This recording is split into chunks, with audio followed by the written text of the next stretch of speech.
Chapter 494. Chief Chang, please step back. We haven't decided the winner yet. Mingzu walked up and looked at the young woman. Her eyes were filled with the desire to fight. Princess, you mustn't. Changde said without hesitation. It was a fact that no one in the younger generation could surpass Her Royal Highness. However, even she did not know what kind of realm her opponent had reached. Anyone below the Great Master level was an ant. This was simply a competition with no chance of winning. At that moment, the young woman raised her head and looked at Changde. Suddenly, she stretched out 2 fingers and tapped on her left shoulder twice. At the same time, the breath in her body stagnated. In an instant, she seemed to be weakened. Changde's expression changed and his eyes narrowed. She did not know where this Grandmaster came from, but he had actually sealed 2 of her important acupoints. These acupoints were special, and she could only seal them, not unseal them.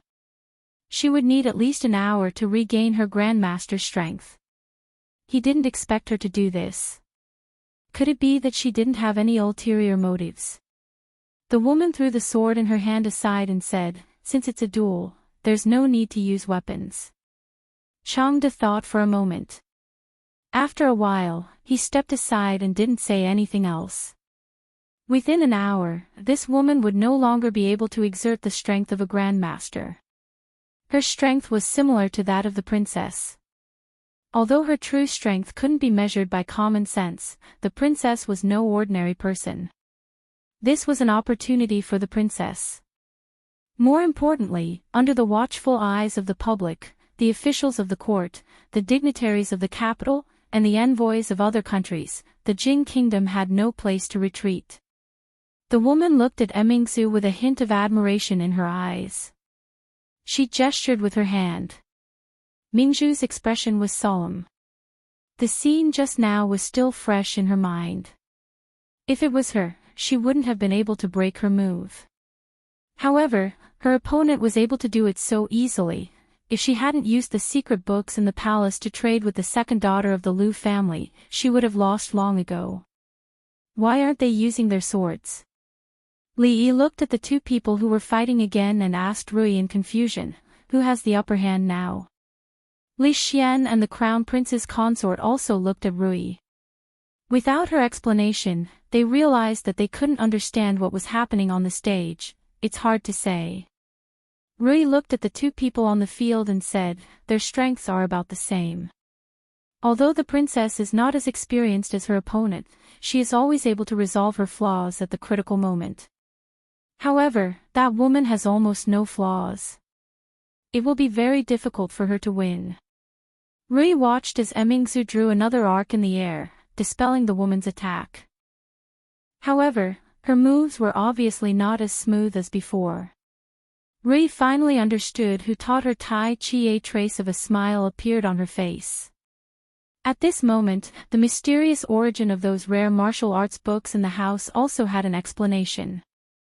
The crowd outside the stage was amazed. The expression on the young woman's face did not change, but her eyes flashed from time to time. This princess of the Jing kingdom was not a grandmaster. From her point of view, there were many flaws in her moves. However, at the critical moment, she would use a strange kind of martial arts, which made it impossible for her to grasp the flaws and defeat her. It was extremely strange. It subverted common sense and was very different from the mainstream martial arts. Even though she had seen many magical martial arts, she had never encountered such a situation. This made it difficult for her to defeat her when her vital energy was suppressed. Compared to the woman, Mingzu's expression was also very calm. However, as time passed, she began to feel anxious. There were no flaws. She couldn't find a single flaw in this woman at all. On the other hand, if she revealed the slightest flaw, she would be pursued relentlessly by her opponent. Under the circumstances that their strengths were similar, this was simply the most stifling battle she had ever experienced.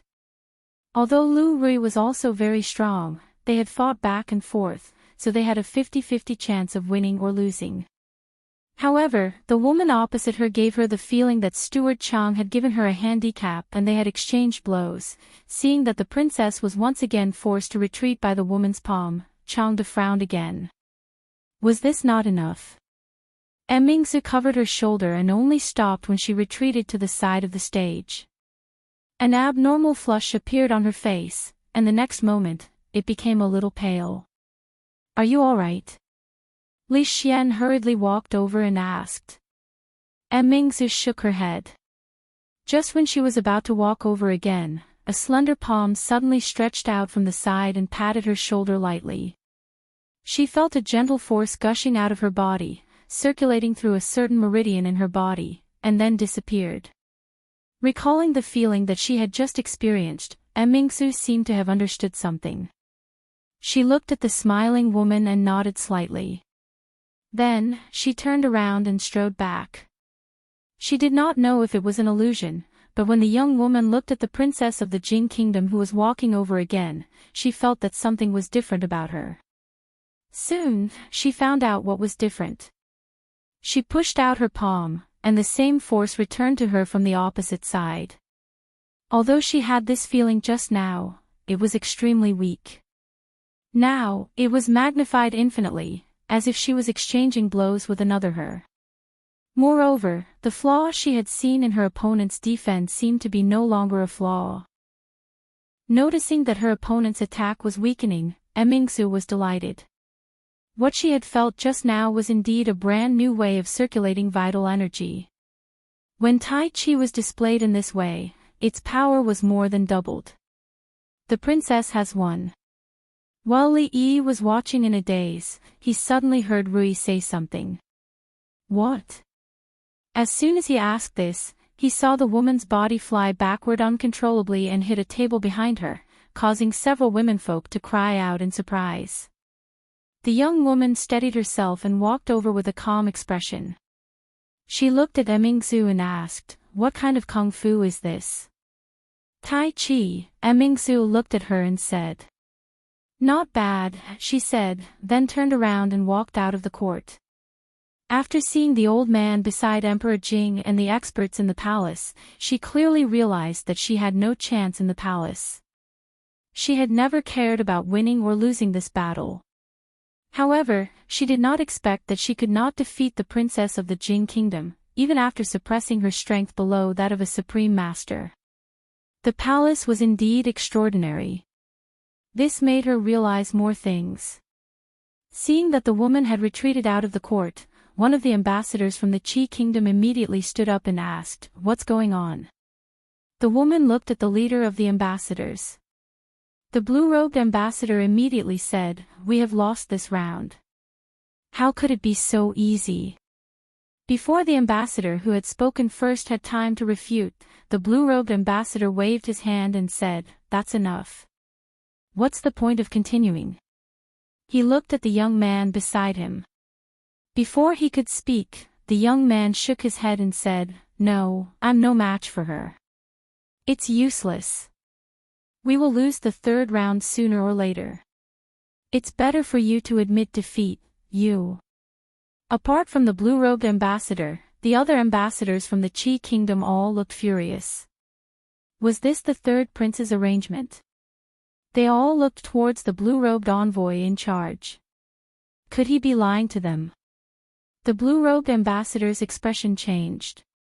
After a while, he gritted his teeth and said, "In that case, we admit defeat." The fact that the eldest princess had defeated the woman from the Qi kingdom had shocked all the officials. The eldest princess, who was a woman, was not at all inferior to a man. This had greatly increased the prestige of the imperial family. What was even more unexpected was that no one from the Qi kingdom had dared to challenge the eldest princess. In the end, the ambassador from the Qi kingdom had no choice but to admit defeat and leave the court in a hurry. At this point, the 2 rounds of civil and military competition started by the people from the Qi kingdom had ended with the Jing kingdom's absolute victory. The emperor was extremely pleased and ordered a banquet on the spot. The officials from the Jing kingdom toasted each other in the square in front of the legislative hall. Everyone was smiling. Meanwhile, the ambassador from the Qi kingdom, who had returned to his residence, was feeling the complete opposite. Her ladyship. The blue-robed man looked at the young woman with a troubled look on his face. What happened just now? You were clearly able to defeat the princess. Just then, an ambassador pushed the door open with a furious look on his face. He pointed at the woman and said, "Could it be that the Jing kingdom had promised you some sort of benefit?" Ugh! Before he could finish speaking, the young man behind the woman grabbed his throat. The ambassador's face turned red and his expression turned from anger to terror. Noisy! A hint of disdain appeared on the young man's face. He exerted a little force and the head of the Qi kingdom ambassador tilted to the side. He no longer breathed any more. How dare you act so presumptuously in front of her ladyship? The young man scoffed icily and casually tossed the ambassador's body onto the ground. The blue-robed ambassador's expression changed. His lips parted but no sound came out in the end. An hour later, countless armored guards suddenly filed out of the office of the Grand Herald. The ambassadors who had just returned were stopped at the door and were confused. Soon, they received a piece of shocking news. A certain ambassador from the Qi kingdom had died in the office of the Grand Herald. Chapter 495. In front of the Hall of Politics, people were singing and dancing. The dancers and musicians of the palace were performing in the square in front of the hall to liven things up. The officials were laughing and chatting, and the women were gathered in groups of 3 to 5, discussing topics exclusive to them. Princess Royal Highness was very busy now. She was busy accepting the praise of the officials in turn. She couldn't show any impatience on her face. Li Yi wanted to ask her what Tai Chi was all about. Stealing was a taboo in the martial arts world. No matter what, she had to compensate a few thousand taels of silver. There were many women gathered around the crown princess and Rui. Even Li Yi and Li Xian were squeezed out of the tent. In all of Jingdo, the most popular women among the madams and daughters of the nobles were these two. As the monopoly of perfume, Princess Royal Highness worked hard and sat in the palace to collect money, but she didn't care about these things. These people naturally targeted Rui and Prince Consort. If they didn't do something in advance, they would have to wait a few more days to buy a new perfume when it came out. It was still easier to earn women's money. He didn't know how Xing Zumo's new bra was doing. If he had the chance, he would go over to appreciate it and give her some suggestions. He could also try a lace hollowed out or something for the benefit of men. On the side of Rui workshop, perfume had been widely accepted by women in the capital. In the future, they would slowly introduce a full series of cosmetics. It wouldn't take long for him to become the man behind women all over the world, making countless men hate him. Originally, he wanted to chat with Lao Chang, who was a moving knowledge base, after the competition was over. However, he was just absent-minded for a while, and no one knew where he was. Several men in gray took his place and stood behind Jing Emperor. While feeling regret in his heart, he suddenly noticed that there seemed to be a gaze in front of him. Li Yi turned his head and saw a beautiful woman in a palace dress sitting below Emperor Jing, looking at him coldly. When the woman saw him looking over, a trace of resentment appeared in her eyes, and then she slowly withdrew her gaze. He patted the shoulder of Li Xian next to him and asked, "That, on the left of His Majesty, who is it?" "Who?" Li Xian looked over with some confusion. After being startled, his expression became slightly serious and he asked, "Why are you asking about concubine Cui?" Li Yi's eyes narrowed. "She is Imperial Concubine Cui." Concubine Cui was the biological mother of the king of Shu. She was the legitimate wife's daughter of the Cui family, which had a great influence in the Jing kingdom Shilin and even the imperial court. Since he had beaten up the king of Shu, she would naturally not be nice to him. It was not a good thing to be targeted by an imperial concubine. However, Li Yi was not in the imperial court. He stayed at home all day, basking in the sun and teaching his maidservants. Whether it was the Qin family, the Qin family, the king of Shu, or any other king, it did not make a difference to offend a few more or less of them. Old man Chang's reappearance had diverted Li Yi's attention. Li Yi had wanted to call him over, but when he saw old man Chang's gloomy face and quickly walking forward, Li Yi's outstretched hand stopped in midair. After a while, Li Yi saw Emperor Jing slap the table, which was rare. The imperial court officials were shocked. Not long after, a shocking news spread: an envoy of the Qi kingdom died in the office of the Herald of Politeness. Naturally, the envoy of the Qi kingdom was extremely angry about the death of his colleague. He strongly condemned and protested to the emperor and officials of the Jing kingdom and ordered the Jing kingdom to hand over the murderer as soon as possible. Otherwise, they could not guarantee that the Qi kingdom would not take any measures to impose sanctions on the Jing kingdom's behavior that did not follow international morality. It was said that after the emperor heard about this, he was very angry. He ordered the Ministry of Justice and the Supreme Court to jointly take charge of this case and solve it within a time limit. After that, many spies were sent to investigate openly and secretly. The imperial court of the Jing kingdom seemed to have the attitude that they would not stop until the case was solved. Once the news spread, it quickly spread and caused a great uproar in the capital city. It also made the envoys of other countries feel anxious. Even when two countries were at war, envoys would not be executed. This was an unchanging rule since ancient times. Moreover, this was not a battlefield, but in the capital of the Jing kingdom, in the residence that the Jing kingdom had arranged for the envoy of the Qi kingdom. The envoy of another country died in the office of the Herald of Politeness. This was a terrible incident. If it was not handled properly, it would escalate into a diplomatic conflict. The Jing kingdom and the Qi kingdom had just finished a war. If another war was to break out, it would be great for them. Fight, fight, fight. The Qi kingdom and the Jing kingdom. One was the overlord of the surrounding countries and bullied the weak countries nearby when it had nothing to do. The other was a legend that had been bullied for many years and suddenly turned the situation around, attracting the envy of other countries. It did not matter how they fought. From the position of the envoys of the other countries, they were very happy to see this scene. However, it was one thing to look forward to it, and another to be curious. Why would the Jing kingdom kill the envoy of the Qi kingdom?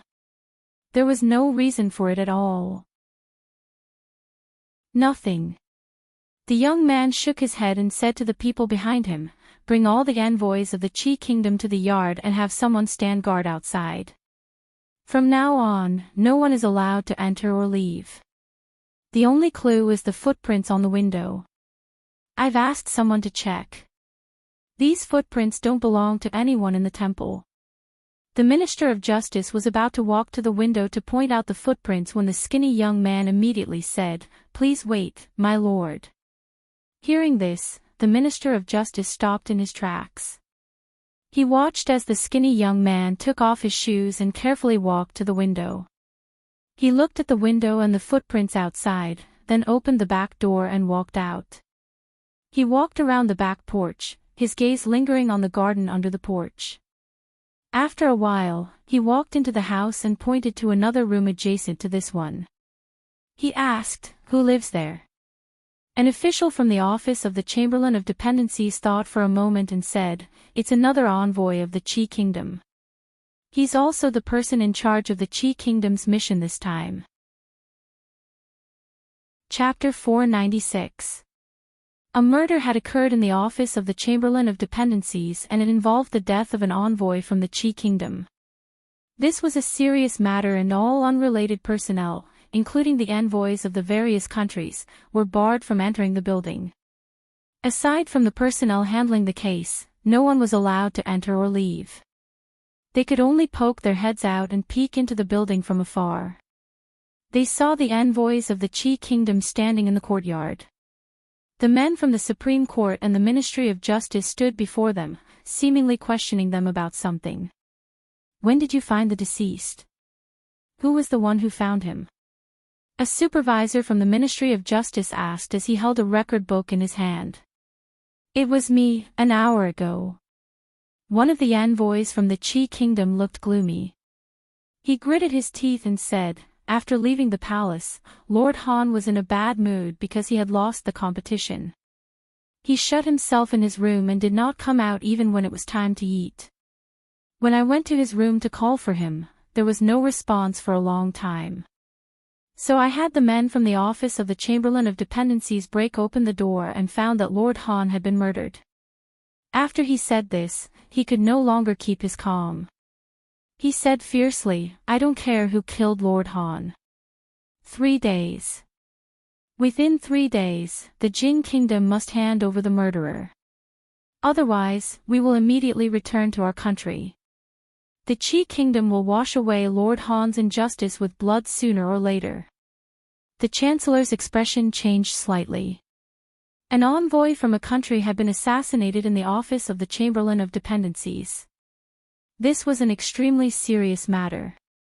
If the envoy from the Jin Kingdom had died in the Qi Kingdom, not only His Majesty and the officials, but also the people of the Jin Kingdom would not let the matter rest. This time, they were really in trouble. Lord Gu and Lord Han were close friends. I was a little agitated just now. Please forgive me. The envoy in blue from the Qi Kingdom looked sorrowful. After saying this, his tone changed as he looked at the Chancellor of the Supreme Court and said, however, the Jin Kingdom must give us an explanation for this matter. Otherwise, this explanation will have to be demanded by us personally.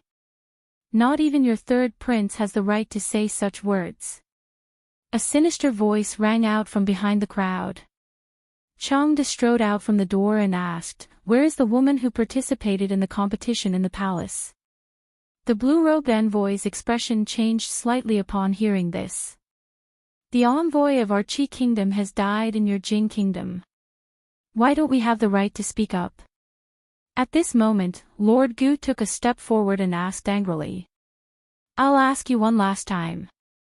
Where is the woman who participated in the competition in the Imperial Palace? Changde glanced at him indifferently and his tone became cold. Ambassador Gu shuddered and stared at Changde, unable to utter a single word. The rest of the envoys all looked at the leader in blue. He was the one who had been in contact with the two of them. Speaking of which, it was strange. Why weren't they here when such a big thing had happened? Let's go. The envoy in blue said calmly, they are but the young talents of our Qi Kingdom. They are acting on the orders of the third prince and are not part of the envoy.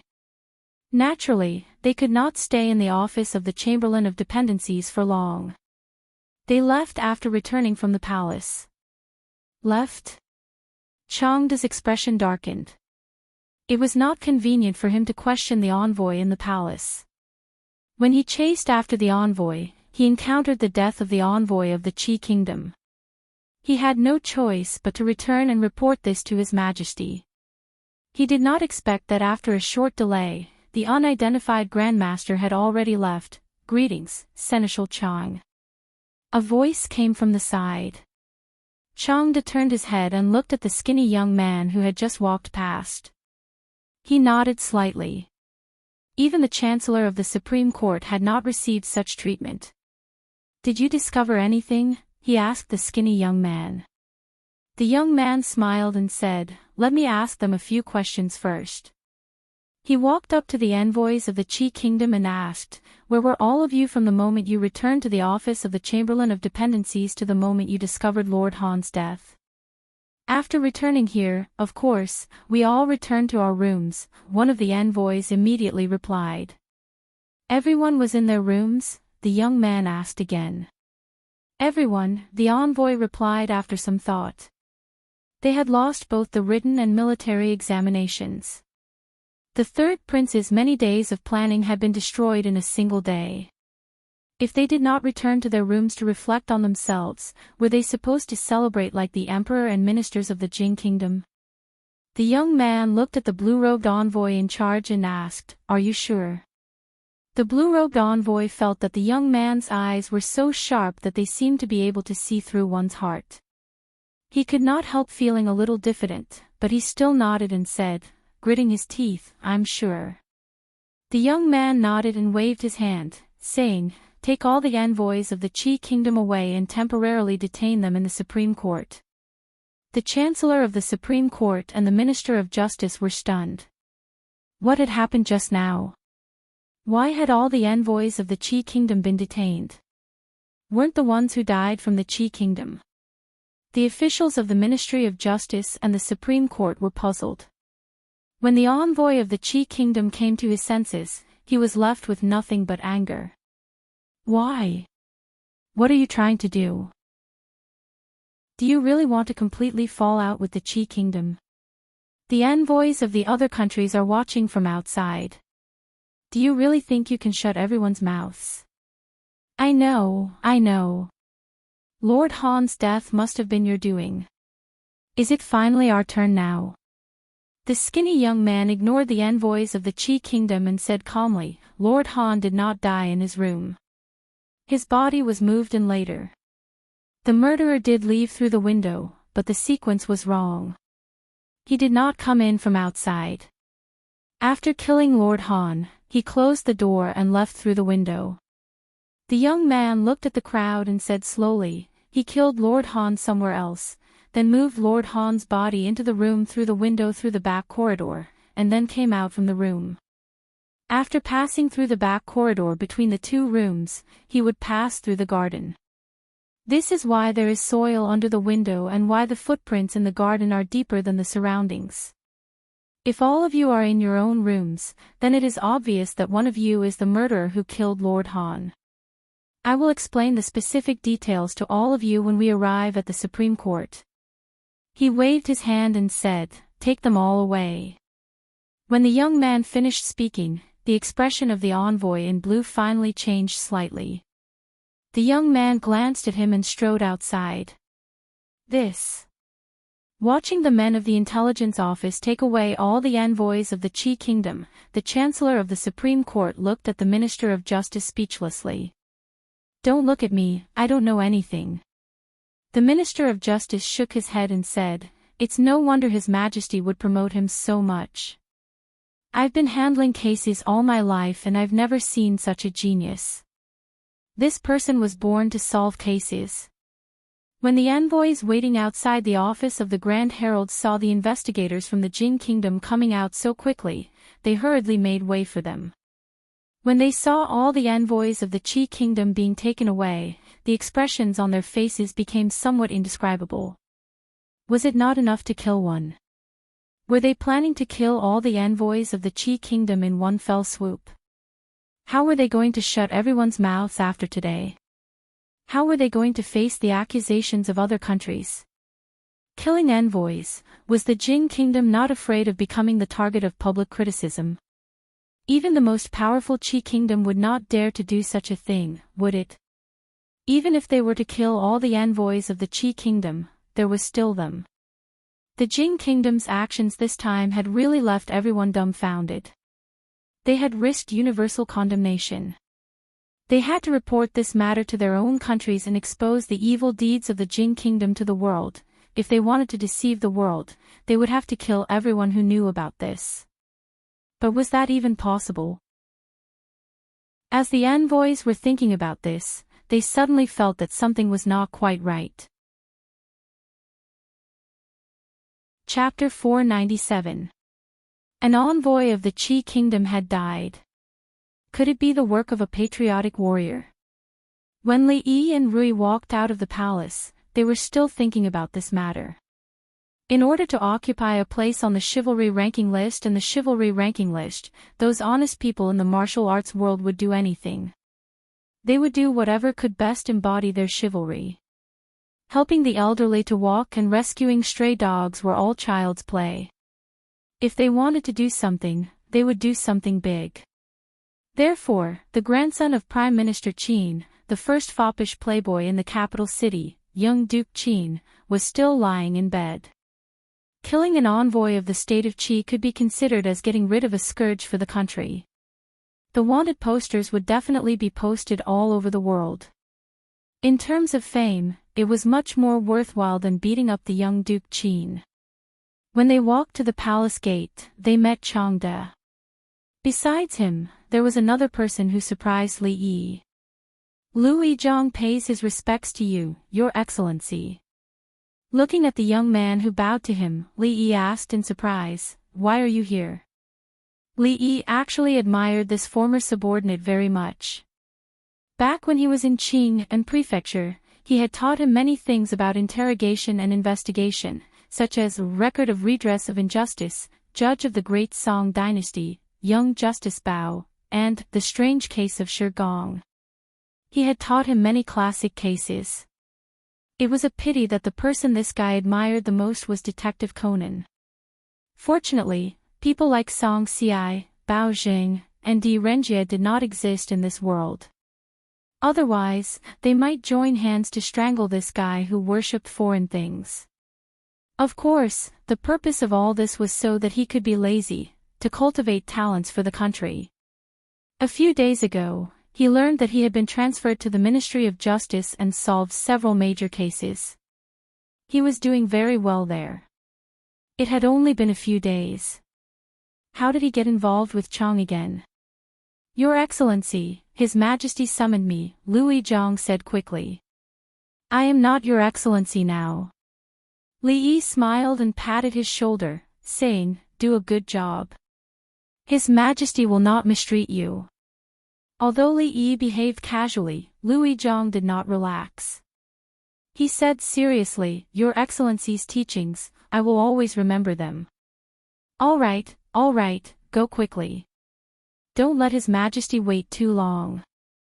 Li Yi waved his hand and gestured to Changde. Then, he walked out of the palace gate with Rui. In the blink of an eye, it was the double seventh festival of the year.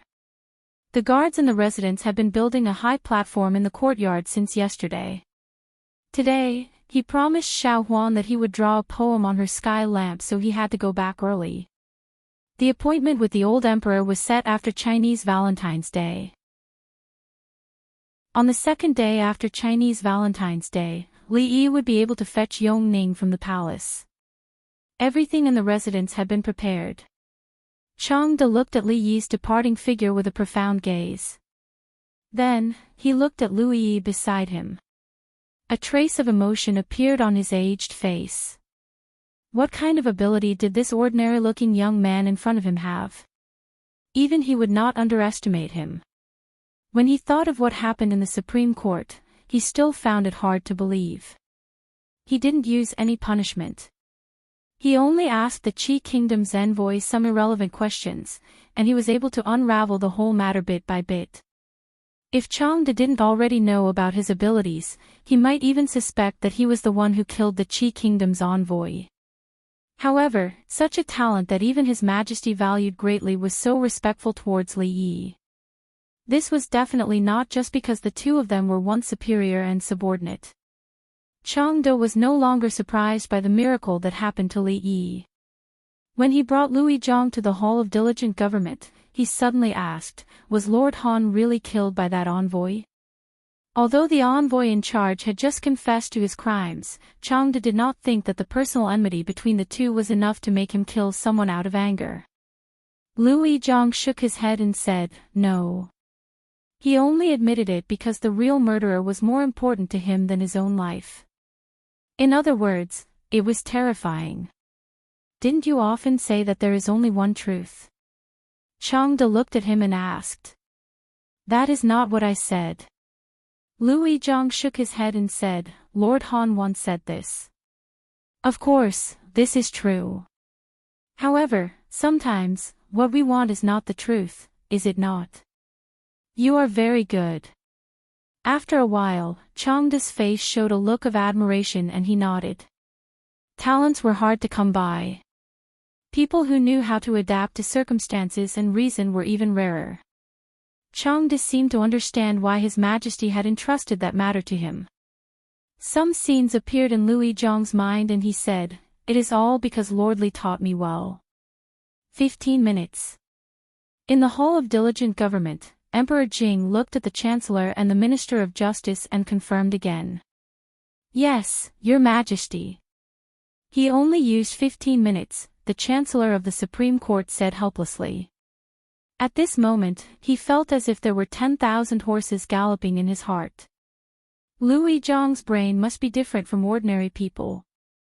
Just now in the Supreme Court, he listened to him interrogating the envoy of the Qi Kingdom. As a dignified Chancellor of the Supreme Court, his inner shirt was soaked with sweat. The person who killed the envoy of the Qi Kingdom was actually another envoy. If this case was handed over to the Supreme Court, it would probably never be solved. Let the people of the Qi Kingdom handle this matter themselves. Emperor Jing waved his hand. Since it was an internal conflict between the envoy of the Qi Kingdom, it had nothing to do with the Jing Kingdom. He cared more about not carrying the bad reputation of assassinating the envoy of another kingdom. After a while, Emperor Jing looked at the people in the hall and said, "You can leave first. Liu Zhang stays." The Chancellor of the Supreme Court and the Minister of Justice walked out of the Hall of Diligent Government. Changde gave the eunuchs in the hall a look, and they hurriedly left. This Liu Zhang will have a meteoric rise in the future. The Chancellor of the Supreme Court walked down the steps in front of the hall and said with a sigh, "His future is limitless." The Minister of Justice nodded. His Majesty had always valued talents. Judging from his recent actions, this former subordinate of his had obviously caught His Majesty's eye. In the Hall of Diligent Government, only Emperor Jing, Changde, and Liu Zhang were left. Even though there had been many occasions like this, Liu Zhang could not help but feel nervous in front of the only supreme existence in the country. That matter. How is the investigation going? Emperor Jing walked down from above and asked in a low voice. Liu Zhang lowered his head and stood with his hands by his side. He said, "Your Majesty, I have read all the old files of the Ministry of Justice and the Supreme Court. At present, there are only some minor clues. It is already very good to have some clues." Emperor Jing sighed and said, "After all, it has been 20 years. He glanced at Liu Zhang and saw that he seemed to have something to say. He asked, "Did you find anything else?" Liu Zhang thought for a moment and said, "Your Majesty, I found that after I began to investigate this matter, some of the evidence I needed was deliberately erased." Liu Zhang raised his head and said, "In other words, they have already noticed." Emperor Jing's eyes were cold and he said coldly, "After so many years, are they still so vigilant? Can you find out who did it?" Changde asked. Liu Zhang shook his head and said, "They did it very carefully and seemed to deliberately lead me. I was almost deceived and almost went astray." Changde frowned and said, "It has been more than 20 years. This case is already difficult. If that is the case, then it is impossible." "Actually, not so," Liu Zhang suddenly said. Emperor Jing and Changde looked at him at the same time. Speaking of this, a mysterious smile appeared on Liu Zhang's face. He said, "His Excellency once said that the more you do, the more mistakes you make. In fact, the case has already entered a bottleneck, and now there is a new discovery. The more you do, the more mistakes you make." Emperor Jing's eyes flashed slightly. After nodding his head, he suddenly asked, "Which Excellency said this?" Seeing a trace of fanaticism on Liu Zhang's face, which was the same as when he was at the palace gate, Changde's mouth twitched. He said, "Your Majesty, he should be talking about Master Li Yi." Chapter 498. On the 7th day of the 7th month, after the third prince of the Qi Kingdom left the capital city, the rest of the envoys of the Qi Kingdom who stayed in the Jing Kingdom soon set foot on their way back. The invisible confrontation between the two countries still ended in the crushing defeat of the Qi Kingdom. The Qi Kingdom lost the war, lost both the civil and military examinations, and even lost one of their envoys to the internal strife. It could be said that the envoys of the Jing Kingdom had lost all their face this time.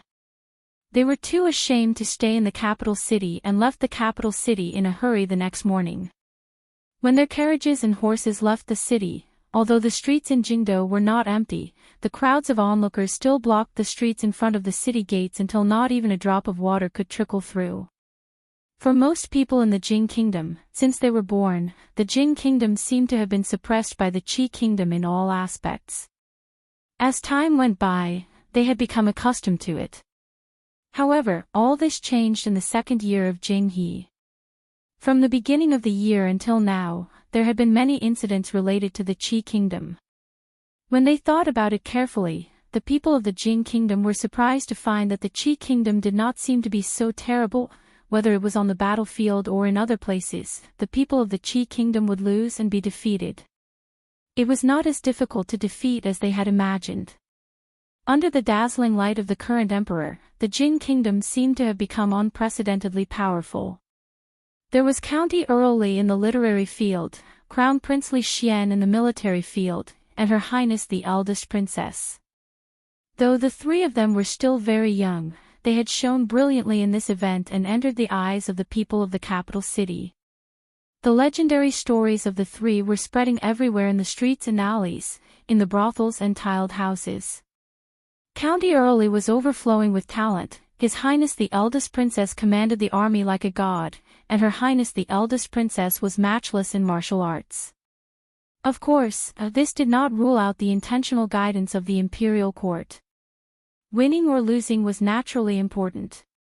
But more importantly, they wanted to let the people of the capital city and even the whole Jing Kingdom know that they had won. They had won beautifully. They wanted to let them know that His Majesty was wise and great. Under the leadership of the wise and mighty emperor and the outstanding courtiers, the country was becoming better and better. The national strength was flourishing, talents were emerging, and the country had reached a new level. The talented Li Xianbo didn't know that he was already very popular in the capital.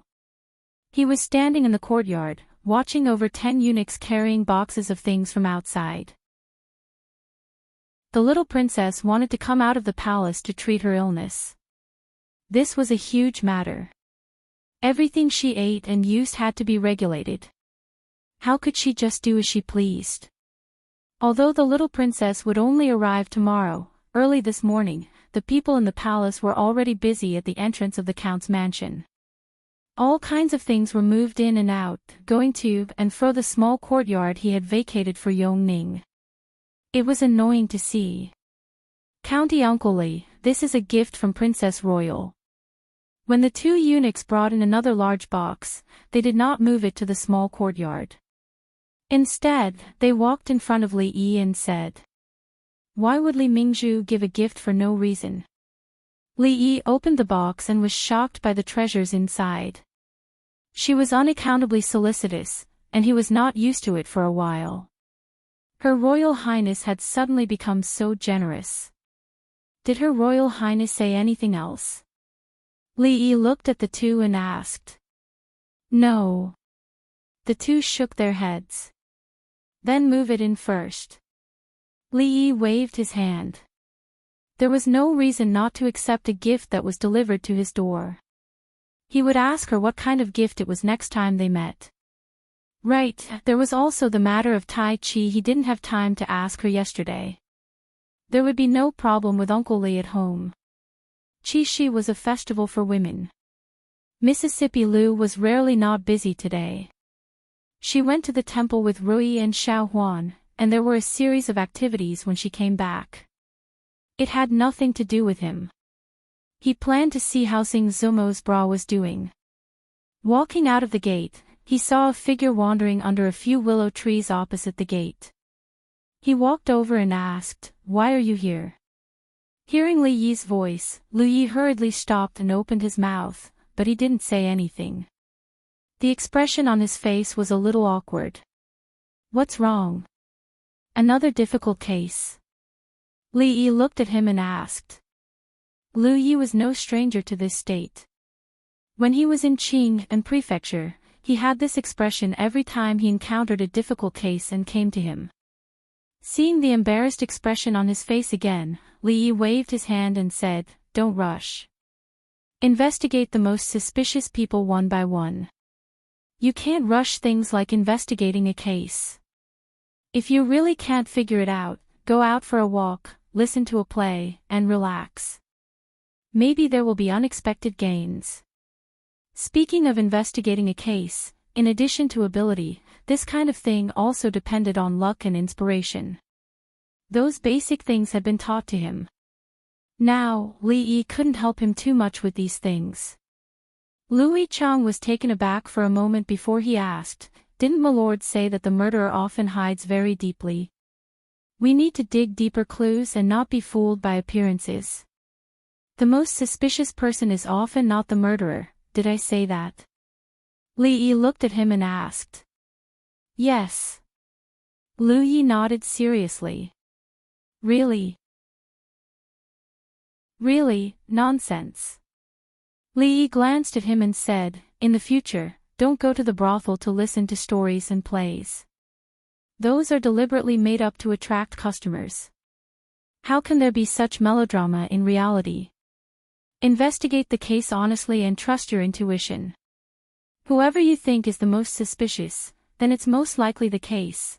Li Yi was stunned and said, "But didn't Master just say that investigating a case can't be rushed? If you really can't figure it out, you can go out for a walk, listen to a play, did I say that?" Li Yi narrowed his eyes and looked at him. "Just now." Lu Yi opened his mouth and looked up at Li Yi. After a moment, he smiled bitterly and said, "No, that's right." Li Yi nodded in satisfaction and patted his shoulder. He said, "The truth can't be hidden. You have to believe in yourself. I still have things to do, so I won't keep you any longer. I'm leaving." Lu Yi smiled bitterly as he watched Li Yi get on the carriage. When he turned his head again, there was a thoughtful expression on his face. Not long after, this trace of thinking turned into understanding. "Thank you, Master, for your guidance." He bowed towards the direction of the residence and turned to get on another carriage. A gray-clothed man lightly waved his whip and the carriage quickly disappeared. When Li Yi walked into the small courtyard, Xiao Chui and Xiao Zhu were climbing up and down a temporary colored building. They tied colorful ribbons to the wood and chattered about something. "Where's your young miss?" Li Yi stood under the colored building and asked. "Older sister Ruoqing has gone out. My young miss is painting in her room." Xiao Chui looked down and said, "We haven't finished our work yet. Li, you go find her yourself." Halfway through her sentence, she seemed to have thought of something and immediately closed her mouth. She hurriedly ran down the building and said, "Wait, I'll go tell the young miss." There were no accidents this time. When Li Yi walked into the room, Xing Zumo was fully dressed and painting on the sky prayer lantern. Seeing Li Yi walk in, she didn't even look up and said, "What is it? Speak." "About the bra, have you thought about it?" Li Yi didn't mind her attitude and walked over. "Paw. Perverted." Xing Zumo blushed and glanced at Xiao Chui. Seeing that she was still confused, she said, "Wait a moment, I'll finish painting these sky prayer lanterns first. There's still a long time before nightfall, what's the rush?" Li Yi planned to go to the brothel later and said, "There's still time to paint later." Xiao Chui, who was standing behind him, pouted and said, "The cowherd and the weaver maid can only meet once a year, and it's finally the double seventh festival. Young Master Li, please wait a little longer. Miss will finish her painting very soon." The sky prayer lantern is very important, and if it's delayed, the weaver maid will not bless her. She originally wanted to say that if she delayed, the weaver maiden wouldn't bless her to find Lang Junri. Halfway through her words, she realized that it wasn't appropriate to say these things to Li Yi. She immediately shut her mouth and blushed. "What do you mean by once a year?" Li Yi shook his head and looked at her. "A day in heaven is a year on earth. July is a whole month, but it's only a little while in heaven. The weaver maiden sees the cowherd every day. Maybe she's already tired of seeing him. Why would she be in the mood to bless you? A day in heaven is a year on earth." After hearing Li Yi's words, Xiao Chui's expression froze. The old people in the brothel often said this. She blinked her eyes and thought about it. She realized that what Li said seemed to be very reasonable. She suddenly felt discouraged. She didn't look forward to the Chinese Valentine's Day that she had been looking forward to for so long. Chapter 499. Seeing Xiao Chui leave with a depressed expression, it wouldn't be long before Xiao Zhu found out that the weaver girl had lunch with the cowherd every day and that it wasn't just once a year. Xing Zumo looked up at Li Yi and said, "Xiao Chui, you lied to her too. She's been talking about Chinese Valentine's Day since last month. The outside world is cruel. Little girls like Xiao Chui have been living in a greenhouse and are easily deceived by these beautiful things. There's no harm in letting them feel the cruelty of reality in advance." Li Yi glanced at her and said, "This is what a prostitute like you should do. I'm just helping you. You don't have to thank me. There are a few pretty good newcomers in the brothel. You can try your best to promote them. I want to try that new bra." Xing Zumo glanced at him and put down the brush in her hand. "No problem." Li Yi was waiting for her to say this and said, "If you need money or manpower, just let me know. If Miss Ruoqing can't solve it, she can come to me. Rui Workshop, Perfume Workshop, Ice-Making Workshop, and a series of shops under the brothel's name actually had a very large daily income. However, the brothel needed to operate, expand, and have enough money for Mississippi Lu to create the hero ranking. Including the hero conference that would be held in 2 months, they needed a lot of money. At present, they needed to occupy more markets and establish the first high-end lingerie brand in Jing Kingdom. It was necessary to make a lot of money before others discovered the business opportunities in this area. Also, Xing Zumo's face was slightly red. She said hesitantly, "I've designed a few new styles these days. Take a look. Then hurry up and take them out." Li Yi looked at her. He was in a hurry. Xing Zumo glared at him and took out a few drawings from a small box. She placed them on the table and sat on the edge of the bed, no longer looking at them. Li Yi flipped through it a few times and frowned. Although Xing Zumo's drawing skills were excellent, the design of these bras was a bit conservative. Seeing him frown, a look of disappointment appeared on Xing Zumo's face. For these things, she had only slept for 2 hours last night, but she was still rejected, so she was naturally disappointed. "I'll draw a few for you to see." Li Yi picked up the pen and quickly flipped through the thick bra illustrated handbook in his mind. He opened the copy in paste mode. "Okay, take a look at these." Time was limited, so Li Yi only drew a few pieces. He walked over and handed the paper to her. Xing Zumo took it and stared at it for a moment. Her face immediately turned from red to red. She crumpled the papers into a ball and said angrily, "Shameless." Li Yi shook his head. When he walked out of Xing Zumo's room, he was still a little indignant. How could it be shameless? Future experience tells us that the less fabric used in underwear, the more valuable it is. Although this woman was beautiful, she didn't have the slightest advanced business sense. Li Yi had some doubts. Was it a wrong decision to give this business to her? Obscene, shameless. In the room, Xing Zumo's face was red. She sat on the bed in a daze and cursed a few times. She spread out the paper that she had crumpled. Thinking about how she would wear the bra drawn on the paper, she couldn't help but blush even more. Oldman's son was born to work in the brothel. The poor performers in the capital now almost regarded him as a god. Perhaps even the current emperor didn't have a high position in the hearts of the performers. There were many brothels in the capital, and many of them existed in the form of small groups. However, in just a few months, Oldman's son had made the brothel the largest in the capital and even in the whole Jing Kingdom. His achievements were amazing. Although the scale was huge, the order was the best among all the brothels. Tickets were bought in a civilized manner, and people entered the brothel in a civilized manner. If anyone wanted to cause trouble, a few beast-like giants would immediately drag them to a corner and teach them the rules. Li Yi walked around a brothel in the city and was very satisfied with the current situation. The plays in the brothel were somewhat similar to those in the cinema.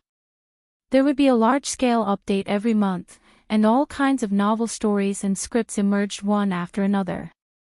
No one knew how many people had become regular customers. Mr. Li. When Li Yi was about to go backstage to have a look, he suddenly heard a surprised voice from behind. He turned his head, looked at the strange young man opposite him, and asked in confusion, "Forgive me for not recognizing you." "You are?" The young man hurriedly said, "I'm Wansu, just a small censor." "It's not strange that you don't know me, Mr. Li." That day, Mr. Li won 2 rounds of the written exam in the Golden Hall, and I was watching from the hall. Wansu. Li Yi felt that he had heard this name before. After thinking for a while, his face revealed a surprised expression. He looked at him and asked, "The censor who impeached the king of Shu?" A trace of embarrassment appeared on the young censor's face, and he nodded slightly. "Not bad, not bad." Li Yi immediately admired this young censor called Wansu. He looked around and said, "However, as a censor, what are you doing here instead of doing what you should be doing?" Wansu hurriedly said, "I'm here on the orders of Deputy Prime Minister Ma." Li Yi looked at him and frowned. He asked, "The censor is also in charge of the brothel?" Wansu was startled and shook his head. He said, "Lord Li, you misunderstood. It was Deputy Prime Minister Ma who said that these brothels are the places where people can speak freely. Deputy Prime Minister Ma said that censors should not only keep their eyes on the court, but also the public opinion." Li Yi thought for a while. If the brothel became a place that censors often hung around, then as long as the news that the king of Shu and young Duke Qin had broken up the previous evening, Emperor Jing would find out that his son was gay during the morning court session the next day. The civil and military officials would also know that they had to stay away from these 2 people in the future. Wouldn't that be great? Lord Ma is very far-sighted. Li Yi said with great approval. The censor called Wansu bowed slightly to him and said, "I just happened to see Mr. Li, so I came to pay my respects. I still have work to do later, so I won't disturb Mr. Li." Li Yi waved his hand. He didn't have much time to chat with this censor, so he turned around and walked towards the back of the brothel. It wasn't until Li Yi's figure disappeared that the excitement on Wansu's face gradually disappeared. In many people's eyes, Mr. Li had become a legend. He single-handedly turned the tide and saved the face of the country, causing the envoy of the Qi kingdom to return in defeat. Because of this, he had gained many fans in the capital city, including this censor called Wansu. Of course, because of his special identity, he naturally knew some information that ordinary people didn't. In his heart, he admired this Mr. Li who was about the same age as him even more. Wansu calmed down a little and then remembered that he still had important work to do today. It was the 7th chapter of Liang Shanbo and Zhuing Tai. He had to hurry and listen to the story. A brothel was not a place that a woman like his wife should come to. However, the latest hand-copied version would only be sold tomorrow morning. If he couldn't tell her the story when he returned at night, he was afraid that he would have to sleep in the study again. Wansu suddenly felt a headache when he thought of how she would cry and ask him to continue the story. However, he still bought a ticket at the door and walked in unhappily. Chapter 500. Nowadays, there are more and more customers who like to come to the brothel to listen to the opera. The old place is a bit small. I plan to rent the surrounding land as well. This way, each place can be expanded by 50%. Otherwise, I'm afraid it won't be long before it can't accommodate so many customers. As they walked into the brothel again, Ruoqing pointed at the neatly arranged tents and said to Li Yi. Li Yi nodded and said, "You can make the decision on these matters." If you want to rent more land, I'm afraid you'll have to go through the government. I'll let County Magistrate Lu know. As soon as he finished speaking, a strange sound came from beside him. Li Yi turned to look at her and asked, "You haven't eaten?" Wan Ruoqing blushed slightly and said, "I ate a little this morning." Li Yi raised his head and looked at the sky. The sun was about to set. He frowned and said, "No matter how busy you are, you can't skip meals. There are many things that you don't need to do by yourself. Just leave it to the people below. Let's go out and eat something." Wan Ruoqing shook her head and said, "No need. The brothel is about to close today, let's go. I'm hungry too." Li Yi didn't wait for her to continue and walked out first. Wan Ruoqing was startled and could only follow him helplessly. The capital was not like Qing and prefecture. The curfew system was very strict. Except for a few days every year, people were not allowed to walk on the streets after 8 o'clock. If there was a violation, the punishment would be detention, and the punishment would be execution on the spot. Even if the offender died, there was no way to redress the grievances. Therefore, when the sky gradually darkened, the customers in the brothel all reluctantly left and waited to come back the next day. Recently, the new Liang Shanbo and Zhuing Tai came out. I don't know who wrote it.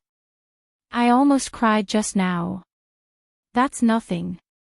I'm 40 years old this year. Didn't I cry like a 4-year-old just now? If it wasn't for someone stopping me, I would have rushed up and beaten that Ma guy. Judging from the audience's reaction, Liang Shanbo and Zhuing Tai was another successful play after The Legend of the White Snake. Thinking about it, Liang Shanbo and Zhuing Tai was one of the 4 great love stories among the common people.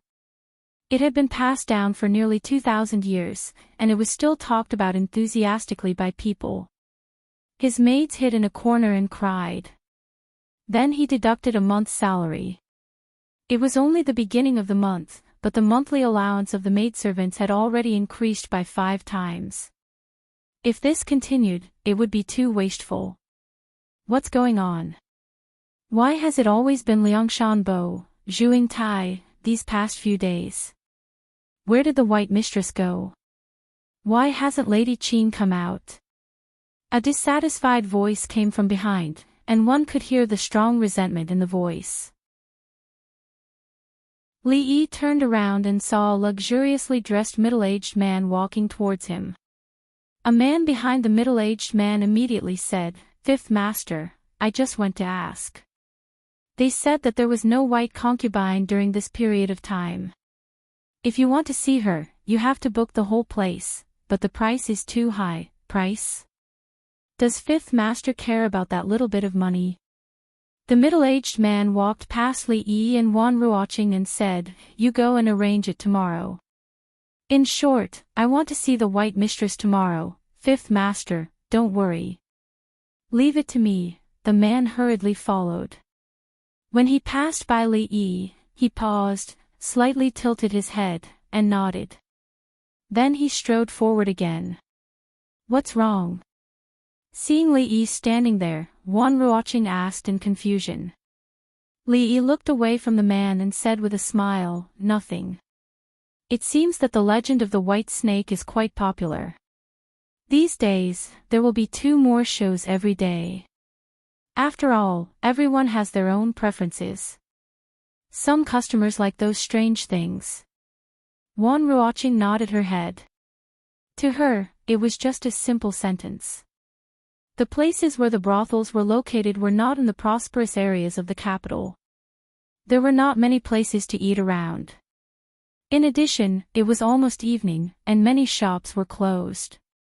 It was not easy to find a bun shop that was about to close. Li Yi looked at her and asked, "Do you want to eat 2 buns to fill your stomach?" Wan Ruoqing nodded. She had lived a poor life since she was young. For a long time, buns were considered a luxury. Seeing someone walk in, the waiter looked up and said, "There are only 4 buns left. 8 copper coins." 4 was 4. Fortunately, it was still warm. Li Yi did not bring any money with him. He was about to ask the guard not far away to come over when the waiter saw Wan Ruoqing standing outside. After a moment of shock, he waved his hand and said, "Forget it. There are only 4 left. You can take them all. It's free." Li Yi was stunned. He immediately realized that he had been crushed by Wan Ruoqing in terms of appearance. 8 copper coins is also money. You don't need anything. Does your boss know that you are so generous? Li Yi asked the guard to take out his money bag. He carefully counted a few coins and slammed them on the table beside him. He glared at the waiter and said coldly, "Do you think I need 8 copper coins?" The waiter stood there in a daze. He looked at the copper coins on the table and then at the strange customer who had disappeared. He muttered, 2 copper coins are missing, the buns were not big. Li Yi quickly finished one. Wan Ruoqing only took 2 small bites of the bun in her hand. Recalling the scene that had just happened in the bun shop, the corners of her mouth curled into a slight smile. After finishing the second bun, Li Yi turned his head and asked, "You should know about the martial arts circle conference, right?" Wan Ruoqing nodded and said, "I've already asked them to spread the news. The other prefectures have also sent fast horses to spread the news. The people going to Qing and prefecture are going by water. They will arrive tomorrow. They will only need a month to spread the news." Mississippi Lu sighed and the brothel complimented each other. The chivalry ranking needed the help of the brothel to spread the news. They would also send people to help maintain the security of the brothel. The people in the martial arts circle were more active than them in the matter of the martial arts circle conference. The purpose of the brothel was to spread the news among the common people. The sky grew darker. Li Yi looked at her and said, "It's getting late. Leave the brothel to them. I'll take you home." Wan Ruoqing nodded and handed the last bun in her hand to him. She said, "There's still 1 bun left. I can't eat it. Do you want to eat it?" Seeing Li Yi shake his head, Wan Ruoqing looked around. She suddenly took a few quick steps to the side and placed the bun in a beggar's bowl in the corner. "Let's go." She walked over and said to Li Yi with a smile. At a certain moment, a figure in ragged clothes curled up in the corner of the wall suddenly trembled. He took a few deep breaths and saw the bun and the bowl in front of him. His breathing immediately became hurried. He immediately picked up the bun and took a big bite. To him, who hadn't eaten anything for 3 days, a bun that could save his life had an extraordinary meaning. He raised his head and only saw the side of the woman's face reflected in the sunset. His hand paused and the bun fell to the ground. Heavenly Empress. Li Yi and Wan Ruoqing's figures gradually faded away. A guard following behind them saw the beggar suddenly kneel on the ground and crazily kowtow in a certain direction. He muttered, "It's just a bun, is there a need to do this?" He shook his head and walked forward several steps. Then, he looked back and sighed. He slowly walked over and took out a piece of silver from his waist and placed it in the broken bowl in front of the beggar. After an unknown period of time, the beggar's forehead was dripping with blood. He finally stopped and picked up the dirty bun. He looked in the direction that the Heavenly Empress had left in, his face full of sincerity. After a long time, he looked away from the distance and inadvertently glanced at the broken bowl in front of him. The bun in his hand fell to the ground once more. "Thank you, Heavenly Empress. Thank you, Heavenly Empress. Thank you, Heavenly Empress." Around them, people walked out of their houses. They looked at the beggar in the corner and sighed as they shook their heads. "This beggar, I'm afraid he's gone crazy. I think he's already been lying there for 3 days. He's quite pitiful. Give him something to eat. If he really died here, it would be troublesome." Chapter 501. The servants of the Li residence were especially diligent today. They were woken up before dawn by the head housekeeper. Even the pillars outside were cleaned until they were spotlessly clean. There was going to be a guest coming to the residence, and it was a very important guest. A few days ago, they all found out about this matter. In order to welcome this guest, Lord Ju not only made them specially clean up a courtyard, but also had extremely harsh requirements for them. Although they had been scolded a lot, their salaries had more than doubled. The harsher the scolding, the fiercer the increase. Now, in the residence, which servant girl had the most allowance, they just had to see who had been scolded the most by Lord Ju. It was Chinese Valentine's Day yesterday, and Lord Ju entered the palace early in the morning. The maids of the Li residence were naturally curious about who was coming to the residence. Li Yi had been in a good mood these days, especially when he was hugging little Yongning.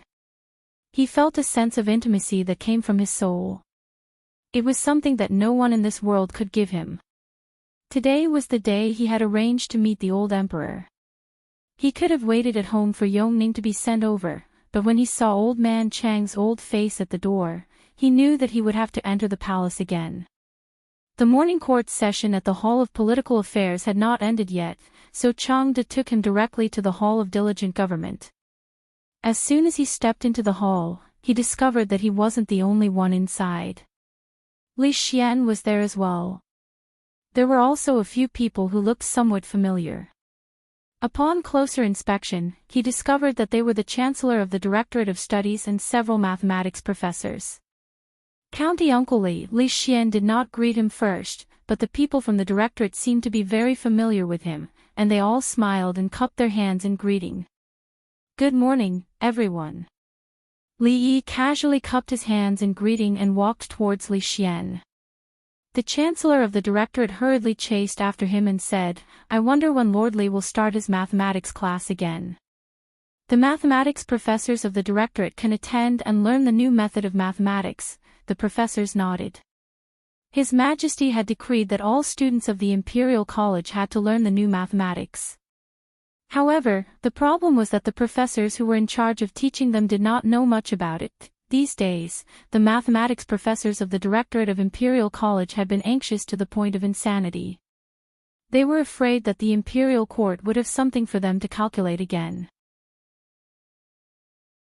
Once or twice could be forgiven, but if they made a few more mistakes and caused a loss of tens of thousands of taels of silver to the national treasury, it would be hard to say whether they could still keep their heads on their necks. "I won't be free for the next few months. Let's talk about it after the new year." The Chancellor of the Directorate's face twitched, and several professors of mathematics looked horrified. After the new year, anything could happen in 5 months. They didn't know if they could see Uncle Li at that time. They couldn't wait another day. "What's the matter this time?" Li Yi ignored the people from the Directorate and walked over to ask. Li Xian shook his head and said, "I don't know. I was also summoned to the palace early in the morning." Li Yi frowned. His intuition told him that trouble was coming. After waiting for a quarter of an hour in the Hall of Diligent Government, the old emperor finally arrived. These days, his condition seemed to have stabilized, and his complexion looked good. In all fairness, Li Yi hoped that the old emperor could live a few more years, so that he could also live a few more years in peace. "Today, I asked you to come here because I have an important matter. I have thought about it for a long time, and I still intend to entrust it to you." After sitting down, Emperor Jing said directly. When he spoke, he looked at Li Yi and Li Xian. "A few days ago, because of the chessboard and rice, I and many officials almost fell into the trap of the envoy of the Qi Kingdom. Before that, Prince Jean used the new mathematics method to save tens of thousands of taels of silver for the national treasury." A thoughtful expression appeared on Emperor Jing's face, and he said, "Since then, I have discovered that mathematics is really unfathomable, and its importance is no less than that of governing the country and pacifying the people." Hearing this, the mathematics doctor of the Directorate looked ashamed. His Majesty's words were like a slap in the face. Li Yi was a little surprised that the old emperor had such insight. Technology was the first productivity, and mathematics was the queen of science. After hundreds or thousands of years, people would understand this truth. Although the level of mathematics in this era was far from being able to understand this, if basic mathematics was used to the extreme, it would be enough to make a big step forward for the Jing kingdom.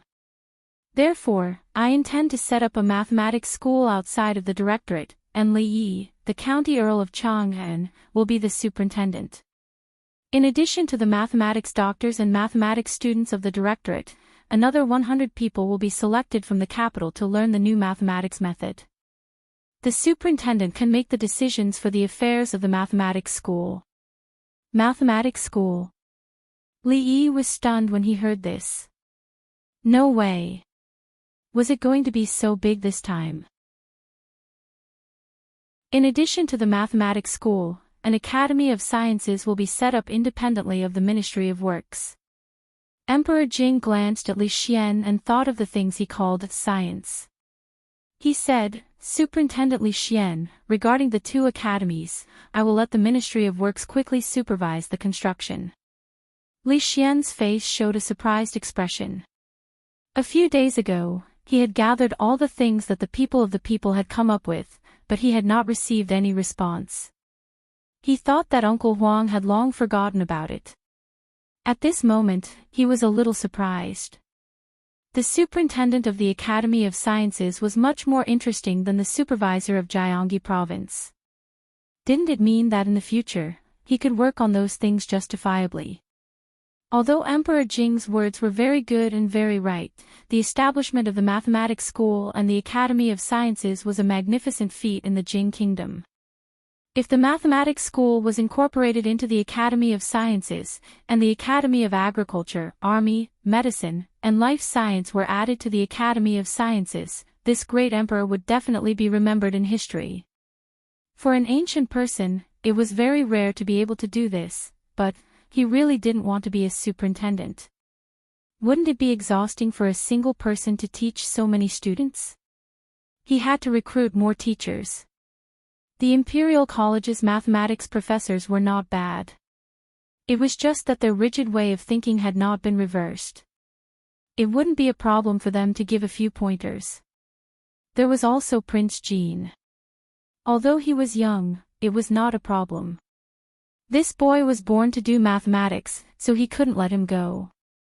If he didn't have a cheating device, he might be crushed by him. Masterly, this is the list of the students of the mathematics school. Chang De handed a long memorial to Li Yi, and even the way he addressed him changed. The list was drawn up. It seemed that Emperor Jing had never thought about asking for his consent. Didn't he say that he would not force him? Didn't he say that the emperor would not go back on his words? The memorial was as long as his arm, and it was densely filled with names.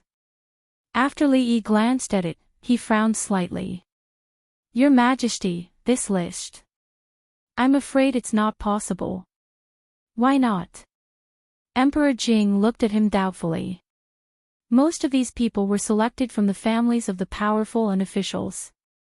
If he didn't insist on recruiting 30% of the students from poor families, he was afraid that these 100 places would be occupied by them. Anyone could see that the imperial court attached great importance to the mathematics school. This meant that it was almost a blessed place for promotion. Whether it was a noble or a courtier, who didn't want to place their own people there? I forgot to bring a small notebook. Li Yi touched his waist sleeve and said with some depression. What? The doubt on Emperor Jing's face was even stronger. Nothing. Li Yi raised his head and said with a serious face, Your Majesty, you may not know that mathematics is the same as writing poetry and playing chess.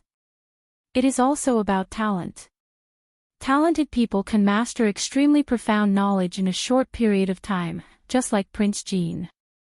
However, there are also some people who don't have talent in mathematics. No matter how hard they work, they won't achieve much in their lifetime. Emperor Jing nodded. Although he didn't know much about the new mathematics, what Li Yi said just now was true everywhere. Every path was about talent. Old General Shui couldn't write beautiful essays, and Prime Minister Qin couldn't lead troops to war. However, in fact, when they were young, there was no difference in the education they received. It was nothing more than a matter of talent. That makes sense. In your opinion, how should the students of the mathematics school be selected? Emperor Jing agreed with Li Yi's opinion and looked at him and asked. Li Yi smiled and said, "This is simple." Chapter 502. Your Majesty, take a look. This Chen Lisan has the word Sen in his name. He must be lacking wood in the 5 elements. Generally speaking, people who lack wood in the 5 elements are not good at mathematics. Also, this Qin Feng, crazy Qin. Why does a lunatic want to learn mathematics? This name is inauspicious. He is not suitable to enter my mathematics college. Also, this Chui Shixin likes the new and hates the old. My mathematics college will naturally not accept such a person with bad conduct. And this Li Jianren, what kind of mess is this? What kind of place do you think our mathematical college is? Unexpectedly, he forgot to bring his notebook. Li Yi finally found it in the corner of the library and thought that he must put it in a conspicuous place next time. Li Xian was flabbergasted as he watched Li Yi pick out those people one by one. The Chancellor of the Directorate and several mathematics professors were dumbfounded. Was this how the Divination Academy recruited students? Those who lacked wood in the 5 elements would not be accepted. Those with inauspicious names, how was his name inauspicious? Qin Feng was crazy Qin. Chui Shixin liked the new and hated the old.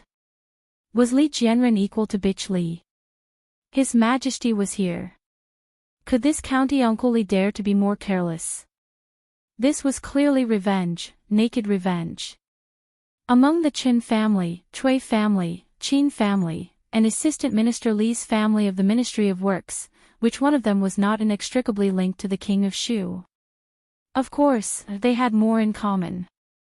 Because of the fight in the Imperial Palace, these families were the most active in impeaching County Uncle Li in the court.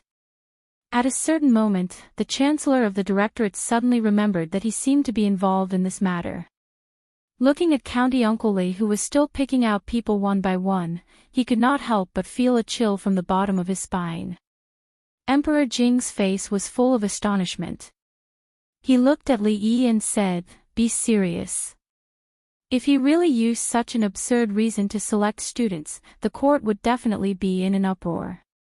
Thinking of the involvement of so many courtiers, even Emperor Jing himself felt a headache. When the Chancellor of the Directorate heard this, he was even more shocked. County Uncle Li was so frivolous about such an important matter, but the Emperor only said such a sentence. If it was any other courtier, their heads would be jumping on their necks. At this moment, he was even more certain that County Uncle Li could not be offended. Li Yi sighed and thought that this method would not work. He said, "Actually, if we want to see if they have talent in mathematics, we only need to conduct a test on them before they enter the academy. Whether they are from a poor family or a noble official, as long as they meet the age requirement of 20, they can all sign up. At that time, we only need to select the top 100 according to their results." Jing Di nodded his head. This method was to his liking. In recent years, he had deliberately supported the poor and weakened the aristocratic families. Li Yi's action did not differentiate between the poor and the noble, which was to his liking. "That's right. I will have someone put up a notice outside. Those who meet the requirements can register. 10 days later, there will be an examination, and the best will be admitted." At that moment, Li Xian stepped forward and said, "Uncle Huang, the Science Academy is different from the Mathematics Academy. You can't just recruit young people." Emperor Jing nodded and said, "You are the Academy supervisor. You can decide these things yourself." Upon hearing this, Li Yi's eyes lit up, and he asked, "Your Majesty, may I ask if the Academy's enrollment, Without waiting for him to finish, Emperor Jing waved his hand and said, "You can decide everything except enrollment." If he were to decide the candidates, there would be a storm in the court. The Qin, Chen, and Cui families, and even half of the court would be disturbed by him. Li thought that they were all surnamed Li, but the difference in treatment was too great. He could only nod and said, "I will follow your orders. I will come up with the examination questions as soon as possible. Your Majesty, please send someone to the Li family to make a copy in a few days. In order to keep it confidential, let them go back to the palace after the examination." For the poor students, this was a rare opportunity. He was afraid that the number of applicants would reach a very terrifying level. After coming up with the questions, he still had to ask someone to make a copy. Of course, he could not complete such a heavy workload by himself. "Then let's do as you say." Unexpectedly, he had even considered this.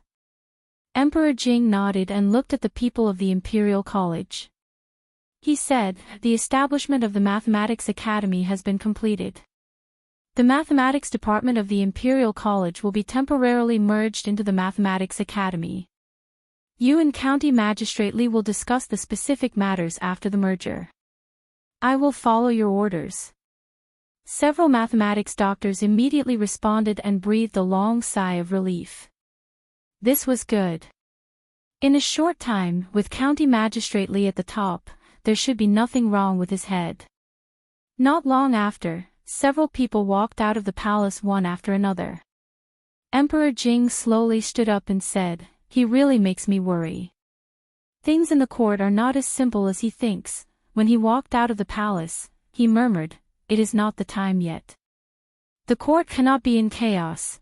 Changda's expression was a little complicated.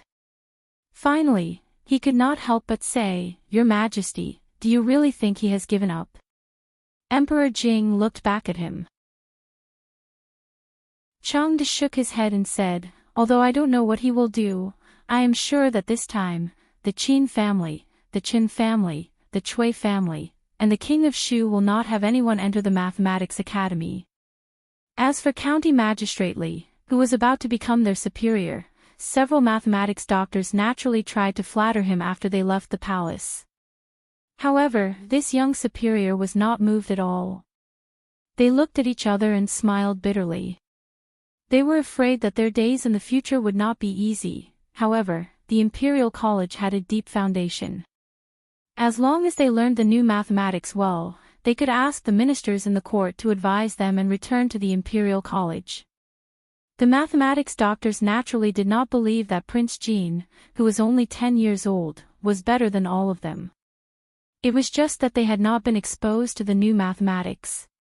What talent! It must be that County Magistrate Li deliberately flattered His Majesty. "Sister Shaning, I will miss you." In a luxurious carriage, Yongning opened the curtain and waved to Princess Shaning. She said in a soft voice.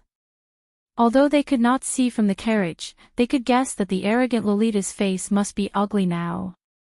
It was better not to provoke her. It did not take long for the carriage to start slowly. There were 4 old men in gray following them. There was also one in the corner of the carriage. He closed his eyes and kept a straight face, looking very skilled. In order to not let the entire capital know that the little princess had left the palace, the old emperor only sent these 5 people to protect her.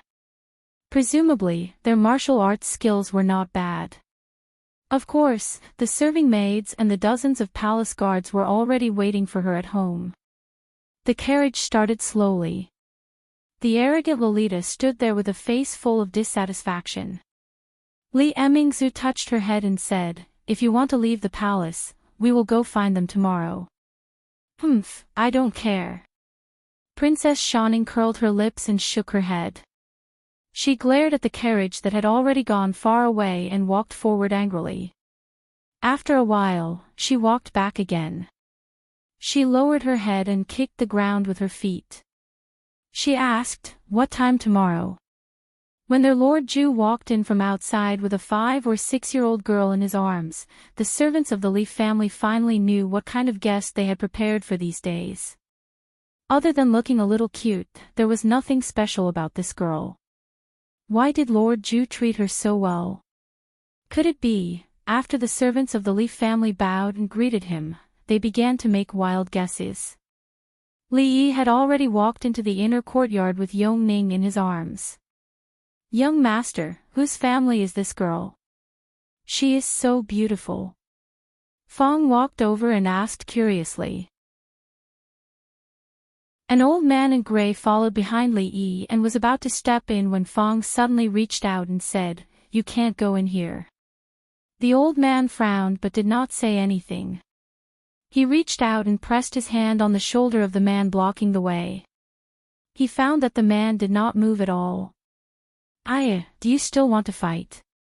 Fong rolled up his sleeves. He had learned a few moves from second great uncle a few days ago. This old man seemed to be quite strong.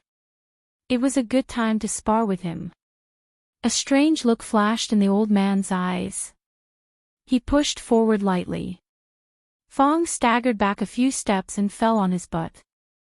The old man glanced at the courtyard again. He stood at the entrance like a wooden pillar and did not walk in. "Rui, you must remember what grandmother told you last time." As the old mistress spoke, she pulled Rui's hand and walked out from inside. When she saw Li Yi in the courtyard, she was stunned for a moment. She quickly walked over with a hint of joy on her old face. She gently pinched Yong Ning's little face and asked Li Yi, "Whose family is this girl? She is so beautiful." Li Yi touched his nose and said, "Her Majesty's family." Chapter 503. From His Majesty's family. The old madam was stunned and didn't immediately understand what Li Yi meant. "This is Princess Yong Ning," Li Yi explained again. "Princess Yong Ning." The old madam's expression froze. The next moment, she quickly withdrew her hand from the little girl's face, her face full of shock. Seeing the old madam's body sway, Rui hurried over to support her. When she finally regained her composure, the old madam broke free from Rui's support and hurriedly bowed. "This old madam greets your highness." Princes and princesses were born with a higher status. Although the old madam was an honorary title, she still had to bow to the royal family. In the past year, Yong Ning was used to the princess's maids and eunuchs bowing to her. However, this old madam was clearly related to her brother. She didn't know what to do and looked at Li Yi with pleading eyes. Li Yi said helplessly, "Old madam, don't be nervous. Princess Yong Ning left the palace secretly this time and can't be made public." "How can we do that? Her Highness is of noble birth and has come to our residence. How can we treat her lightly?" The old madam's sense of hierarchy was deeply ingrained in her. She looked at Li Yi and said, "Aren't you going to invite Her Highness in?" It took a lot of effort to make the old madam understand that Her Highness was here for a vacation and couldn't let too many people know. Otherwise, His Majesty would blame them. It was better to keep a low profile. Even so, the old madam still took this matter seriously. She gathered all the maids and servants in the residence and lectured them. The gist of it was that the little girl was very noble and had the same status as a duke. If any servant dared to show any disrespect to her, they should pack their things and return home. In this day and age, it was easy to find a servant's job, but to find a place like the Li residence, where the money on the surface was just for show, and as long as one performed well, one could become rich in a few months, was as difficult as ascending to the heavens. No servant girl would do such an unwise thing. After sending the old madam off with much difficulty, he repeatedly reminded Li Yi to be careful before he left. If something were to happen to the little princess in the residence, His Majesty would be furious. Then, from the master to the servant girls, no one would be able to escape. Li Yi repeatedly promised. Even if the old madam didn't say anything, how could he let anything happen to Yong Ning? After all, in this world, she was the only one who could comfort him in some ways. Xiaohuan walked in from the outside with 2 candied haws in her hands. When she saw the little unfamiliar figure in the courtyard, she immediately said, "Son-in-law, whose child is this? He's so cute." She walked over and pinched the little girl's face. She handed over a stick of candied hawthorn and said, "Little sister, what's your name?" "Big sister will treat you to candied hawthorn." The summer stick of candied fruit had to be eaten as soon as possible after being taken out of the wooden box filled with ice cubes. Otherwise, the sugar would melt and it would be very sticky and uncomfortable to hold. Princess Yongning sat in the shade of the courtyard, eating candied fruits that she hadn't eaten for a long time. Although the candied fruit had melted due to the hot weather and the taste wasn't as good as she remembered, she still ate it with relish. After all, no matter how bad it tasted, it was still candied fruit. Xiao Huan hid in the room with a pale face and didn't dare to come out. Thinking that she had just pinched the princess's face, tears welled up in her big eyes. That was the princess, the emperor's daughter. If the emperor knew, would he arrest her and punish her? It was said that disrespecting the princess would result in being beheaded. Xiao Huan didn't want to be beheaded, but it was the emperor. Would the young master and miss save her? Li Yi shook his head helplessly. He dragged her out of the quilt and said, "What's wrong? You can't pinch the princess's face. Don't worry, no one will punish you. Hurry up and come out. It's such a hot day. Isn't it hot under the quilt?" "Really?" The little maid poked her head out of the quilt and asked with tears in her eyes. "Has the young master ever lied to you?" Li Yi looked at her and asked seriously. The little maid sniffled and said in a low voice, "Yes, many times." He dragged the little maid out of the room and said, "If you want to pinch it, you can pinch it a few more times. Tomorrow, there will be 2 more princesses coming. You can." "No, you can only pinch the little one." Although she didn't have to worry about being arrested and punished, Xiao Huan was still a little afraid of the legendary princess. She hid in the distance and didn't dare to approach. Seeing this, Li Yi didn't force her. Anyway, she was going to stay here for 2 months. She would get used to it after 2 days. Outside the courtyard, Fong patted the dust off his butt and crossed his arms. He looked at the old man in gray standing at the door with a suspicious gaze. Sometimes, he smacked his lips and his face showed a look of amazement. Of course, he was not only amazed at the old man's great strength, but also surprised that he could stand there for an hour without moving. If he didn't observe carefully and could still feel the old man's breath, he would definitely think that he was a dead man. "Go away." Just as old Fong's face was about to reach the old man suddenly opened his eyes and said coldly, "Old Fong, don't worry." Old Fong jumped to the side and glared at the old man. Then he curled his lips, dusted off his butt, and walked away. What's so great about being able to fight? In 30 years, he could break the old man's bones with one hand.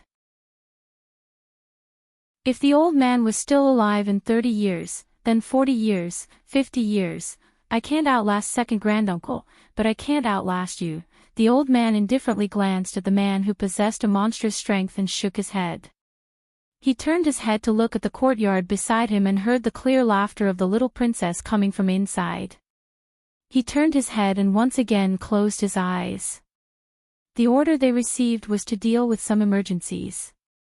His Majesty specifically said that they shouldn't interfere with anything about County Uncle Li except for that. In the clean courtyard, there was a swing hanging from a huge tree that could cover half of the courtyard. At this time, the sun was about to set. Li Yi pushed Yongning, who was sitting on the swing. He had become more and more accustomed to her smile, and his heart was inexplicably relaxed. "What did the old madam say to you just now?" Li Yi turned his head and asked her. "No, nothing." Rui blushed slightly and said immediately as if she thought of something. "My husband likes children very much." She stood beside Li Yi and saw the genuine smile on his face. She could clearly feel his mood. It was a happiness that she had never seen before. She stared at him in a daze. Li Yi pushed the swing again and said, "Yes, it's so nice to have 1 or 2 children and a lively home." Rui nodded and said no more. At this moment, Li Yi carefully pushed the swing and didn't notice that Rui bit her lower lip and a flash of disappointment on her pretty face. Chapter 504. He, brother, come too. Princess Yongning slid down the long wooden slide and sat on a rocking cart in the shape of a sheep. She turned around and said to Li Yi. Li Yi stood not far away and looked at her with a smile. It was fine for a 5-year-old girl like Yongning to play with this, but it was shameful for a grown-up like him to ride on a sheep. If people were to find out about this, the headline on the front page of the Capital Daily tomorrow would be, "Shocking, a certain unscrupulous county uncle actually did such an indecent act with a female goat." His reputation as one of the 3 heroes of the capital would be completely ruined. They were now in a spacious room at the back of the small courtyard. These days, Li Yi asked the craftsmen to work overtime to turn this place into the world's first indoor playground. All the sharp edges were polished smooth wooden slides, a human-driven merry-go-round with seats inside, coin-operated rocking carts that were popular in the 21st century at the entrance of major supermarkets. The image of the sheep was carved by Li Yi himself. It was so lifelike that the most famous carpenter in Jingdu wanted to learn from him on the spot. At this moment, if there was a cute voice saying, "Little brother, come and play with me," it would be even more lifelike. There were huge ice mirrors in the 4 corners of the room. No matter how hot it was outside, there was still a cool breeze in the room. No matter how they moved, they were not afraid of sweating. Ah! Princess Shawning, who had been standing at the door for a long time, finally came to her senses. She screamed and rushed over. She sat on the merry-go-round and didn't let go. She looked around the room, and her crystal-clear eyes were shining. "Come down first." Li Yi walked over and said to her. "I won't." The arrogant girl stared at him and showed a pair of canine teeth, looking aggressive. Li Yi said helplessly, "This is not how you play with it." It was not easy to persuade her to come down and let Yongning get down from the rocking cart. Fong, who was operating the rocking cart, also walked over. He made some adjustments to the merry-go-round and let the 2 princesses sit on it. Fong stood far away, holding a thick handle and turning in a circle. The merry-go-round also turned, and the arrogant Loli's scream immediately sounded in the room. The merry-go-round in the future could move up and down as it spun, but to achieve such an effect, it would take more than a month. Even if it was done, old Fong, who had wrestled with a bear and won, would be exhausted to death. Even so, he had hired more than 10 carpenters to work day and night on this kind of work that could only be done in circles 2 days ago. Me too, I also want to get these things in the palace." The Tsundra Loli had already gone crazy from playing. She slid up and down the slide, screaming repeatedly. Old Fong rode on a pleasant goat, panting heavily. He was as tired as a dog. Young master. I can't." Fong's voice was trembling. He said, "Find a few more people." "This thing is too tiring." Li Yi looked at him and said, "Second granduncle said that you have to break through the limit in order to make progress. Otherwise, it will be a waste of talent." Fong kept shaking his head. "No, I don't want to make progress anymore. This work is not done by a human. Even a donkey would be good." Li Yi thought for a moment and said, "That's right. I didn't think it through. Recently, there is a small gang in the Jade Yard that often makes trouble in several shops. I originally wanted you to keep an eye on it. Since you are so tired, then stay at home and have a good rest. Let Mrs. Fong make more delicious supplements for you. I will see if old Sue and the others have time." Fong got up from the pleasant goat and said angrily, "What? Which small gang has the guts to make trouble for us?" "Young master, don't worry. I will definitely go and see more in the next few days. If they dare to come again, I will crush their balls. You'd better rest more. Li Yi shook his head and said, remember to find a donkey later. Ordinary people can't turn this thing. Fong shook his head like a rattle drum. He waved his hand and said, don't look for a donkey.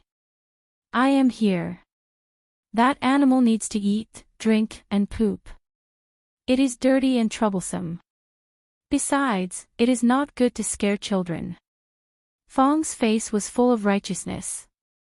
Second granduncle said that I have to break through the limit of physical strength. He is right. I will turn this thing. Fong went to inspect the territory around the jade yard. The proud Lolita changed into a less flamboyant dress and replaced the golden hairpin with a jade hairpin. She was led by Princess Royal Highness and walked on the street. She was curious about everything she saw.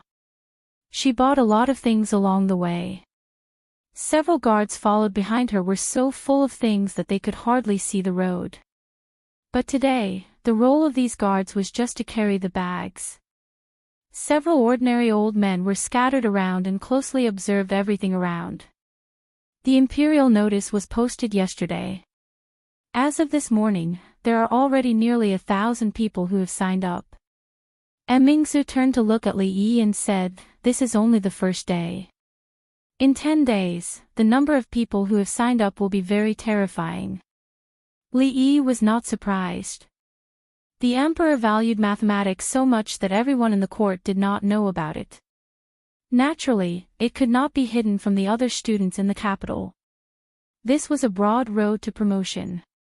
It was a shortcut that could not be more convenient. Mathematics was not valued before and there was a shortage of talents. It could be said that as long as one entered the mathematics school, they would not dare to ask for a promotion, but a promotion was inevitable. Li Yi thought for a moment and said, let the Imperial College choose. We can't let just anyone in. 200 children of nobles and officials, 800 scholars from poor families. In the end, 1 in 10 will be chosen. Mingzu agreed with Li Yi's suggestion and said, I will go back to the palace and report to my father. But out of the 1,000 people, there are only 200 children of nobles and officials. Isn't that too little? Who did not want a share of the pie in the mathematics school? Mingzu knew that if it were not for her father's rule that there had to be places for scholars from poor families, the officials would probably want the mathematics school to be filled with their people. Li Yi said, it doesn't matter. I am the superintendent. If anyone has an opinion, let them come to me. Mingzhu's mouth opened slightly, but she still did not say anything. Li Yi was different from all the noble officials. He was in the court, but he was also outside of it. Other than her father, no one had the right to order him around. The mathematics school was not under the jurisdiction of any department. Unless her father spoke, no one could change his decision. However, her father would definitely approve of reducing the number of children of officials and would not object. Brothel, is this a brothel? The proud Lolita shouted again. She pulled Li Yi and said, let's go in and listen to the opera. I want to see the white snake, I want to see the green snake, and that monkey who can dance with a stick. The sky was getting dark. Although the proud Lolita still wanted to experience the nightlife in the capital, she did not have 2 months of vacation. She had to go back before the palace doors closed. Li Yi put down the sleeping Yong Ning and tucked her in. He walked out of the door and rubbed his sore shoulders. He let out a long sigh. They were both princesses. Yong Ning and Shaning only differed by 1 word. How could their personalities be so different? No, Princess Shaning was not a princess at all. She was a country girl who was entering the city for the first time. After a whole day, she even reminded herself that the next time she came, she still had to catch fish in the river and chase rabbits in the mountains. It's not good to be lively. Li Yi murmured. He regretted what he said yesterday.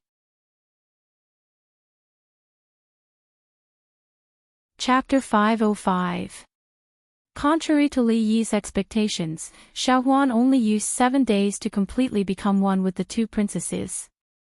She didn't even need half a month, or even a month. The reason why it was 2 princesses was that the proud Lolita had taken going out of the palace as a routine, which meant that she had to eat 3 meals a day every day. Fishing in the water and chasing rabbits in the mountains could no longer satisfy her playfulness. She was also tired of the limited facilities in the indoor playground, which made Fong heave a long sigh of relief. Every night when he came home, he was so tired that he didn't even have the strength to move his fingers. His wife asked him several times suspiciously. After knowing the truth, she nagged second uncle for being a busybody, but the suspicion on his face lessened a lot. Li Yi also breathed a sigh of relief. Ever since that Tsundere Loli learned how to flip the flower rope, but she could not beat Xiaohuan no matter how hard she tried, she became obsessed with this game. It seemed like she would not give up until she won a round. Li Yi used to think that if he had a daughter in the future, he would raise her like a princess. Now this belief was a little shaken. Fortunately, Xiaohuan was with him, so she didn't torture herself anymore. Yongning was also with them. 2 days ago, they added a small Duanwu festival, so Li Yi was rarely free. Rui seemed to have something on her mind these days. When asked, she always shook her head. Her wife was the most important. She didn't care about the little guys anymore. She dragged her out to watch a few shows, inspected the progress of second Mrs. Business, and looked at the shops that the family had opened almost all over the capital. It seemed that the strategy to relax didn't work. Rui was not like second young Mistress Liu. She did not want to be the Chancellor of Wulin, nor did she want to be the King of Mountain Bandits. Li Yi thought she was homesick. She wanted to wait for these 2 months to pass and everything to settle down before returning to Qing and Manor to stay for a while. Every time he thought of this, he always had a strange feeling, as if he had forgotten something important. Seeing Changde and a few eunuchs standing in the yard, Li Yi asked curiously, "Steward Chang, why are you here again?" Changde's eyelids twitched as he said, "County Uncle Li, have you forgotten something?" "What is it?" Li Yi looked at him in confusion. Changde asked coldly, "Director Li, do you really not remember anything at all? Who are you calling a eunuch?" Li Yi looked at him angrily. When did this old fellow become so insidious? Changde's robes fluttered even though there was no wind. He was somewhat unable to suppress the jinqi in his body. After a long time, he took a deep breath and said slowly, 2 days later, the Imperial College has finished selecting the 200 children of officials and 800 students from poor families to participate in the examination. Has Uncle Li thought about the questions for the examination? Oh, so it's about this matter. Li Yi waved his hand and said, "Just think about how important the Academy's enrollment is. How can it be decided so easily? These days, I've been meditating day and night, working my heart out." "So, you already have the questions?" Changde looked at him and asked. "No." Li Yi shook his head. "Chang, did you bring the list of 200 people?" Li Yi sat at the table and casually asked Changde. "If you use that kind of reason to fool His Majesty again, I won't be able to protect you." Changde took out a booklet from his sleeve and placed it on the table. He looked at Li Yi and said lightly, "His Majesty went against the majority's opinion and decided on the list of 800 scholars from poor families. It was already very difficult. There can't be any more mistakes in this matter." "How can that be?" Li Yi shook his head and said, "We can't be superstitious. We have to believe in science." "Oh, right, you followed His Majesty for so many years, you must be very familiar with the officials and nobles in the capital, right?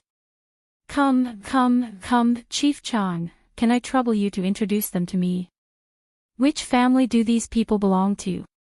Although there were some records in the small notebook, the vast majority of these 200 people were unfamiliar names. A small notebook alone was not enough. Chang looked at him and very irresponsibly left.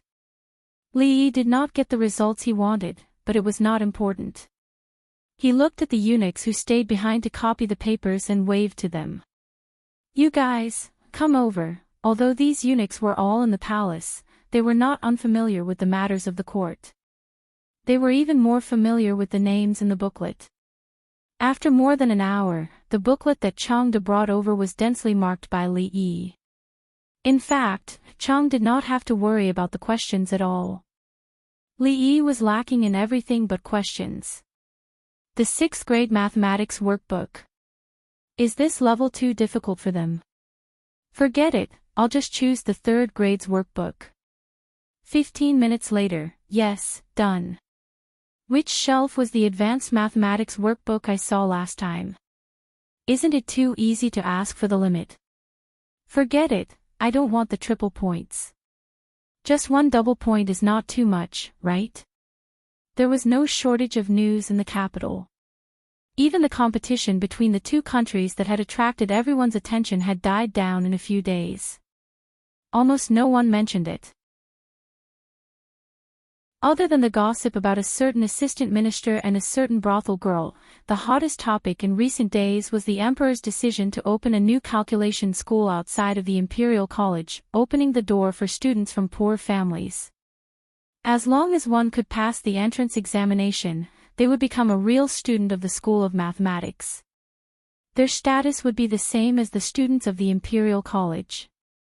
In terms of future prospects, entering the School of Mathematics would be much more promising than entering the Imperial College. After all, people who were proficient in mathematics were scarce nowadays. The students had studied hard for more than 10 years, all for the sake of one day being able to obtain an official position and bring honor to their ancestors. Now that there was a shortcut in front of them, how could they not be excited and infatuated? The students who had passed the first round of screening were extremely excited and actively prepared for the upcoming final examination. Those who did not pass the first round were beating their chests and stamping their feet in regret. Any scholar would more or less come into contact with mathematics. However, everyone valued it differently. Mathematics had always been neglected, and no one was willing to waste time and effort to study it. They did not expect the government's policy to change so suddenly. Mathematics, which no one cared about, became a hot topic overnight. It really caught them off guard. Of course, the children of the officials did not have such worries. This was just a game between the nobles in the capital and the officials in the court. The so-called examination was just a formality, at least that was what they thought. Seeing Chang put a locked box in the carriage, Li Yi said, "The examination procedures and grading rules are all inside. Just let them follow it." Chang put the box away and turned to look at Li Yi. He asked, "As a supervisor, I'm afraid it's not appropriate for you not to be present for the examination, right?" Li Yi pointed at the arrogant Lolita who was waiting impatiently not far away. He said, "It's not that I can't come, but I already promised to go fishing with Princess Shining today. Do you want to go talk to her?" "Let's go." Chang simply turned around, flipped himself onto the horse and lashed out with his whip without any hesitation.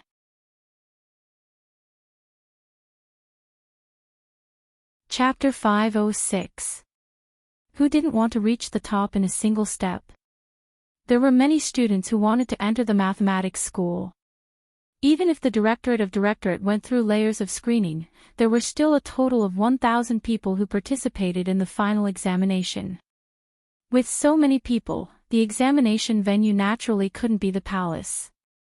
However, the security of the examination venue was not inferior to that of the palace at all.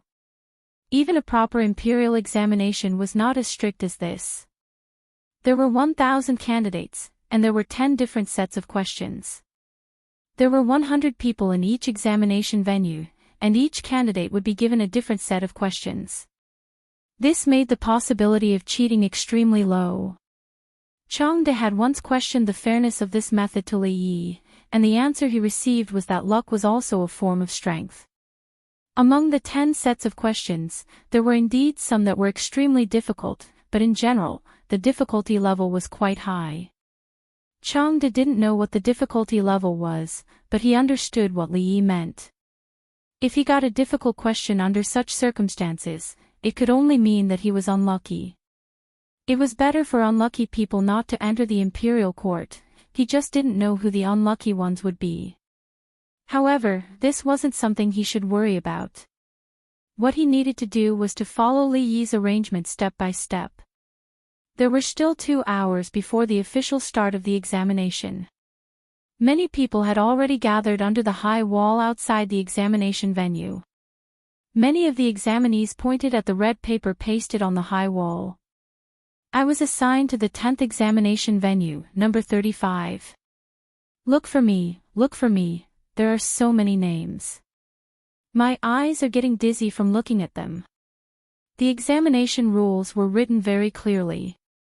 Everyone had to find their examination venue and seat before the examination. Many people stuck their heads out to look at the wall. I found it too, the 5th examination venue, number 1. It's actually number 1. I'm impressed.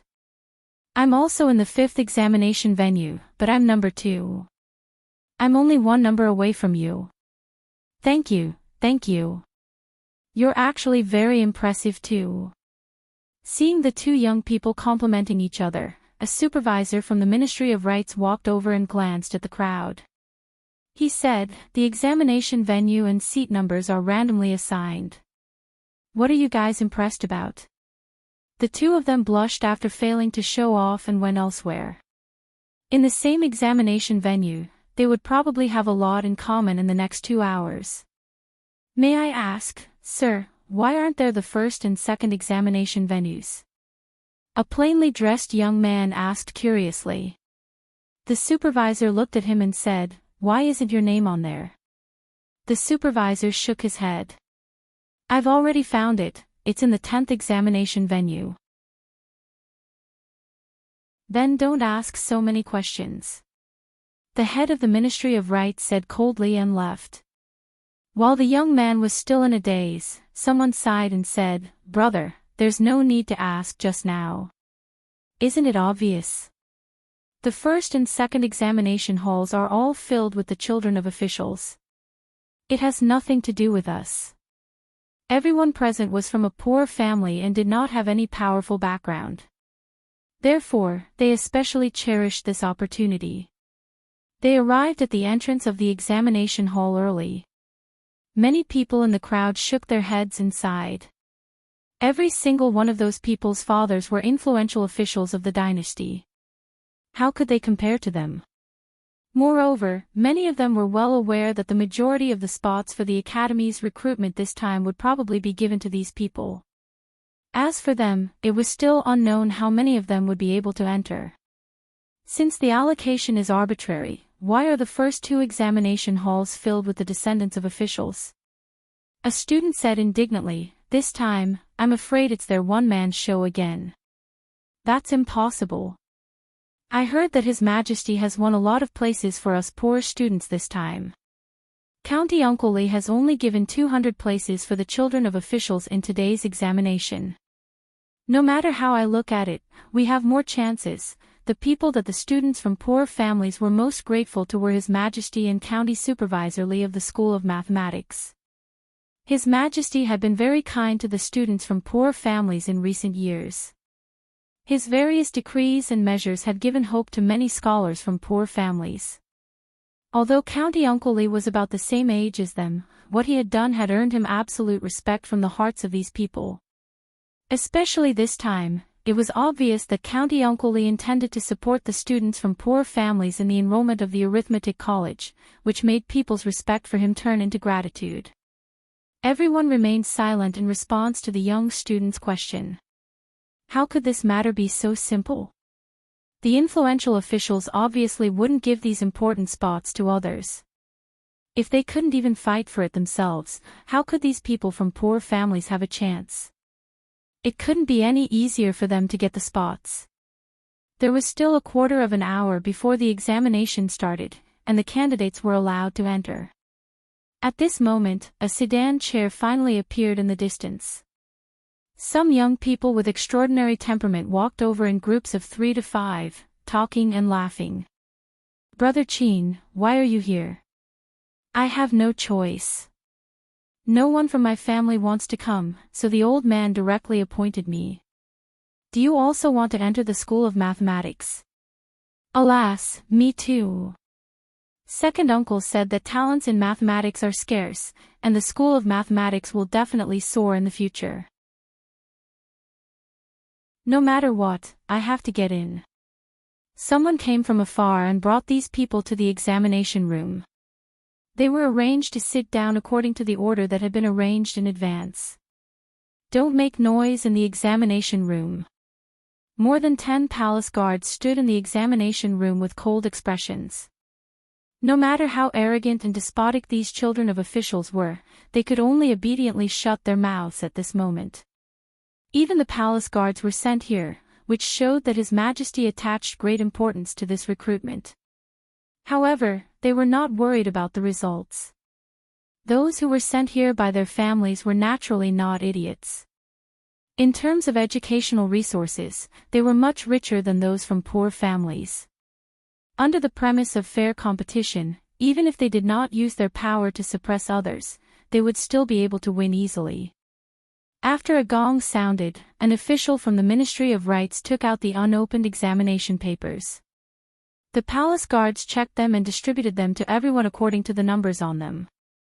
Among the students from poor families, there were some who were happy when they opened the test papers, but there were even more who were frowning. The questions weren't the new mathematics that they were worried about, but they were much more difficult than the ones they had seen in the past. After glancing at it, they felt that they wouldn't be able to solve many problems in 2 hours. Faced with similar questions, the children of officials in the first 2 examination halls performed slightly better than the students from poor families. Many people had already begun to answer confidently. However, there were also some people whose expressions were not the same as everyone else's. The second son of the Chin family, Chen Lisan, looked at his examination paper and suddenly felt dizzy. He didn't have the courage to take a second look. What exactly were these scribbles that looked like talismans? He couldn't understand a single question in the entire examination paper. Limit, double integral, derivative. He could understand these words, but what did they mean when they were put together? The expression on Chen's face was extremely blank. There were many people who had the same expression. The fourth son of the Qin family, Qin Feng, the second son of the Cui family, Cui Shixin, the son of the assistant minister of works, Li Jianren, they picked up their pens but couldn't write. They looked around and saw the people around them writing. After a short moment of shock, they began to doubt their lives. Are they all so good?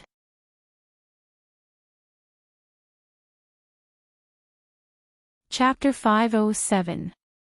Chen Lisan had been holding the pen for a quarter of an hour, but he was still unable to write. He angrily put down the pen in his hand and wondered if those people had memorized the answers in advance. Even the mathematics doctors of the Imperial College might not be able to solve these questions. He was not far from Qin Feng. When he turned his head to take a look, Qin Feng was also looking at him. Chen Lisan opened his mouth, but before he could say anything, a cold voice came from beside him. Those who look left and right and whisper to each other will be treated as cheating. The palace guards in charge of maintaining the discipline of the examination hall did not care whether the other party was the son or grandson of a duke or a minister. They were under the command of the emperor and dared to reprimand even the princes. Chen Lisan's expression froze. He obediently lowered his head and glanced at the paper, and then closed his eyes. This examination was jointly organized by the Imperial College and the Ministry of Rights. The minister of the Ministry of Rights attached great importance to this. He looked at Changde with a slightly serious expression and said, "Supervisor Chang, in order to prevent cheating, should we send more people to patrol the examination hall?" The examination this time was completely different from the imperial examinations. There were more than 100 students in each examination hall, and they were seated next to each other. The distance was not far, and it was easy to see each other. His Majesty attached great importance to this examination. If there was any cheating, he would have to bear the responsibility. Cheating? Changde calmly sat on the main seat and said, "That's impossible. They will never cheat in County Uncle Lee's mathematics examination in their lifetime." Changde's words were very certain. The minister of the Ministry of Rights was still suspicious, but he also thought of something else. Logically speaking, County Uncle Lee, as the college supervisor, had to participate in the Academy's entrance examination. But today, he had not seen County Uncle Lee at all. Could it be that there was something more important to him today? Compared to the minister of the Ministry of Rights, the mathematics doctors of the Imperial College were quite relaxed. They were drinking tea and chatting in a side hole. The mathematics department of the Imperial College had temporarily merged with the mathematics department. They would be teachers of the mathematics department in the future. Although they would still have to learn mathematics from County Uncle Lee for a period of time, they would not have to go through the examinations like the people outside. I wonder how difficult their exam questions are. A mathematics PhD said curiously. County Uncle Lee's questions had always been unique. If the questions this time were the same as the last exam for the Imperial College's mathematics students, then the school would not be able to fill the quota of 100 students. Another doctor walked to the side and said, "There are still a few test questions here." The exam questions were strictly confidential. Before the exam began, only Li Xianbun knew about it. The Imperial College doctor distributed several copies of the exam questions and took one for himself. Lord Li's question this time is quite standard. Although it's easier than last time, it won't be easy to answer all of them correctly. This time, it's only for the Academy's enrollment. Naturally, there won't be any strange questions. Lord Li also knows his limits. Looking at his colleague speaking with fervor and assurance, the other mathematics doctor in the corner looked a little stunned. What are they talking about? I don't understand them at all. The question was very simple. Could it be that he had gotten a fake test? Sir Han, he said to a colleague beside him. That person turned around and asked, Sir Wu, what's the matter? Let me have a look at your test paper. Yi Zichen said. These 2 hours were the shortest 2 hours in many people's lives, but also the longest 2 hours in some people's lives. Sigh, give me another hour, no, just a quarter of an hour, and I'll be able to solve that question, a shabbily dressed young man said with a regretful expression. His colleague patted his shoulder and said, 2 hours is a little short. I also haven't solved one question, but don't worry, most people should be the same as us. The two of them encouraged each other and immediately felt a sense of appreciation for each other. That was close. I only solved the last question a quarter of an hour before the gong sounded. I only checked it briefly. Another young man walked out with a face full of lingering fear. When he saw the two of them, he asked, Brother Zheng, Brother Wang, how are you guys? Hey, Brother Zheng, Brother Wang, don't go. Everyone who came out of the examination room had different expressions. Some were happy, some were disappointed, and some were confused. Although they only needed to go home and wait for the name list to be posted tomorrow, no one left. They checked their answers with people they knew. It didn't take long for them to discover something very surprising. That's not right. Why didn't I get this question? Are our test papers different? I didn't get any of the questions you two mentioned just now. Mine is the same as this brother's, I understand. Although the questions are different, the solutions are actually similar. If you know one, you will definitely know the other. There's no need to argue. The person who set the questions must have done this on purpose to avoid cheating. After understanding this, everyone began to look for their own groups.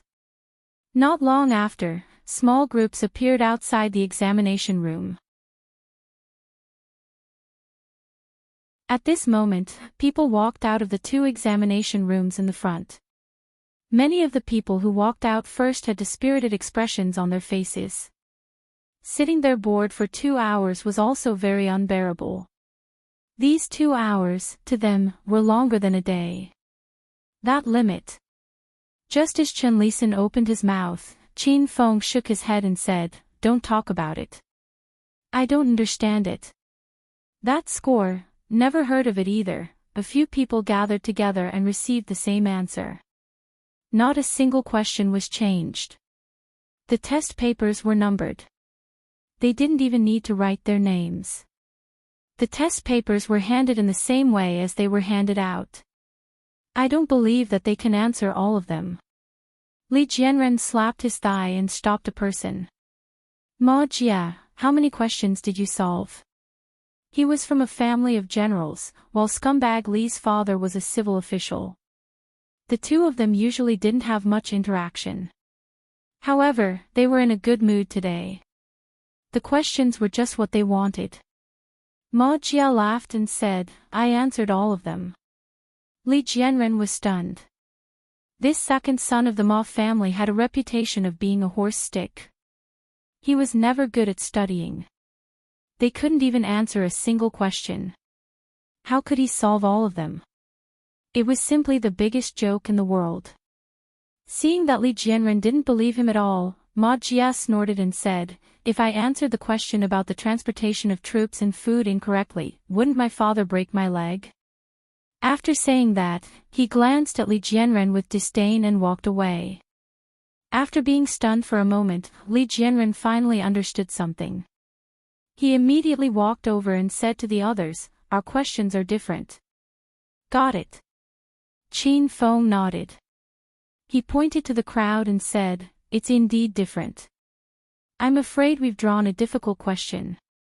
His Majesty is indeed more biased towards the poor." Li Jianren said indignantly, "Ma Jia, that kid is really lucky."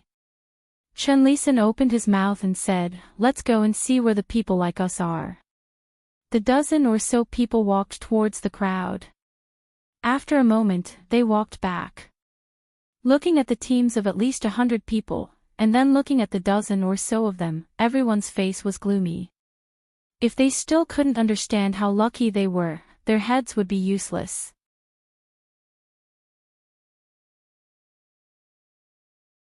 Chapter 508.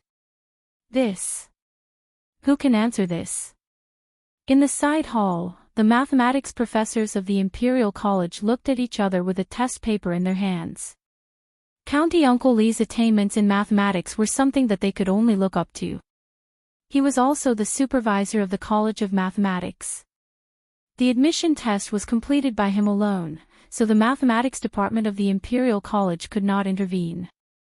However, if anything happened, the students would come to them first, not County Uncle Li. They were confused by this test paper. It would be an exaggeration to say that they were confused. In fact, they had no clue about the answers, let alone the students. If the students were to cause trouble, it would be troublesome. "Young masters, you can't go in. Please allow me to inform them first." There was a commotion outside the door. Qin Feng, Chen Lisan, and the others waved away the servants at the door and strode in. "What's the matter?" A mathematics professor looked at them and asked. Qin Feng and Chen Lisan's status in their respective families was slightly lower than that of young Duke Qin and young Duke Qin. However, these dozen people added up together could not be underestimated. "We need an explanation about this test paper." The one who spoke was Chen Lisan. His words were filled with a strong sense of questioning. Before they came in, they had already asked the others. Although most of the test papers were different, the difficulty was almost the same. Some only changed a few numbers. However, when it came to them, the questions were extremely difficult. More than a dozen people added up together could not even solve one question. "What test?" the mathematics professor said. As if he thought of something, his body suddenly shook and a look of shock appeared on his face. He suddenly turned around and pulled a test paper over. He asked, "Is this your test paper?" "Yes." After Chenlisan looked at it, he nodded and said, I would like to ask, why is it that the difficulty of everyone's test is the same, but only our test is so difficult? I would like to ask for an explanation. Professor Han looked at the dozen people in front of him, the second son of Duke Chenlisan, Qin Feng, Cui Shixin, and the son of Assistant Minister Li from the Ministry of Works, Li Jianren. Why are these names so familiar? Professor Han opened his mouth but found that he had no words to refute them. It's already so obvious. What's the point of explaining? You don't even know that you're already very lucky to be able to participate in the exam today. Do you really think you can get into the Mathematics Academy? One of them lacks Earth of the 5 elements, one of them has a flawed character, and one of them is a lunatic. How can such people enter the School of Divination? Who gave you the confidence to do so? With Lee County Earl here, even your names are wrong. I can't explain this to you. Professor Han said helplessly. Not far away, Changde, who had already noticed the abnormality, walked over with a frown. Princess Shining probably lacked a childhood. She could even yell and scream when she was fishing, let alone when she saw the slide and the rocking car for the first time. Her eyes lit up. Unfortunately, her luck didn't seem to be good. It had already been 2 hours, and even Yongning had caught a fish half the length of a finger with her small fishing rod. The arrogant Lolita still hadn't caught anything. If you're done playing, go back. Li Yi walked out of a simple pergola and handed her a piece of iced watermelon. Although the weather wasn't hot and there was a small shelter above her head to shade her from the sun, her hair was still a little wet after sitting outside for 2 hours. The arrogant Lolita handed the fishing rod to Li Yi and held the watermelon in her hands. She said in a muffled voice, I want to change places. The feng shui here isn't good, I can't catch fish. Li Yi lifted the fishing rod and looked at her, saying, if you still insist on fishing with Tanghulu, unless Manager Chang jumps down and personally hangs one for you, it's useless to change to another one. He propped the fishing rod on the ground and looked at Changde, who was walking over. Is the exam over? It's over. Changde nodded his head and said, the Directorate of Directorates will read through all the exam papers according to your answers before tomorrow and select the top 100.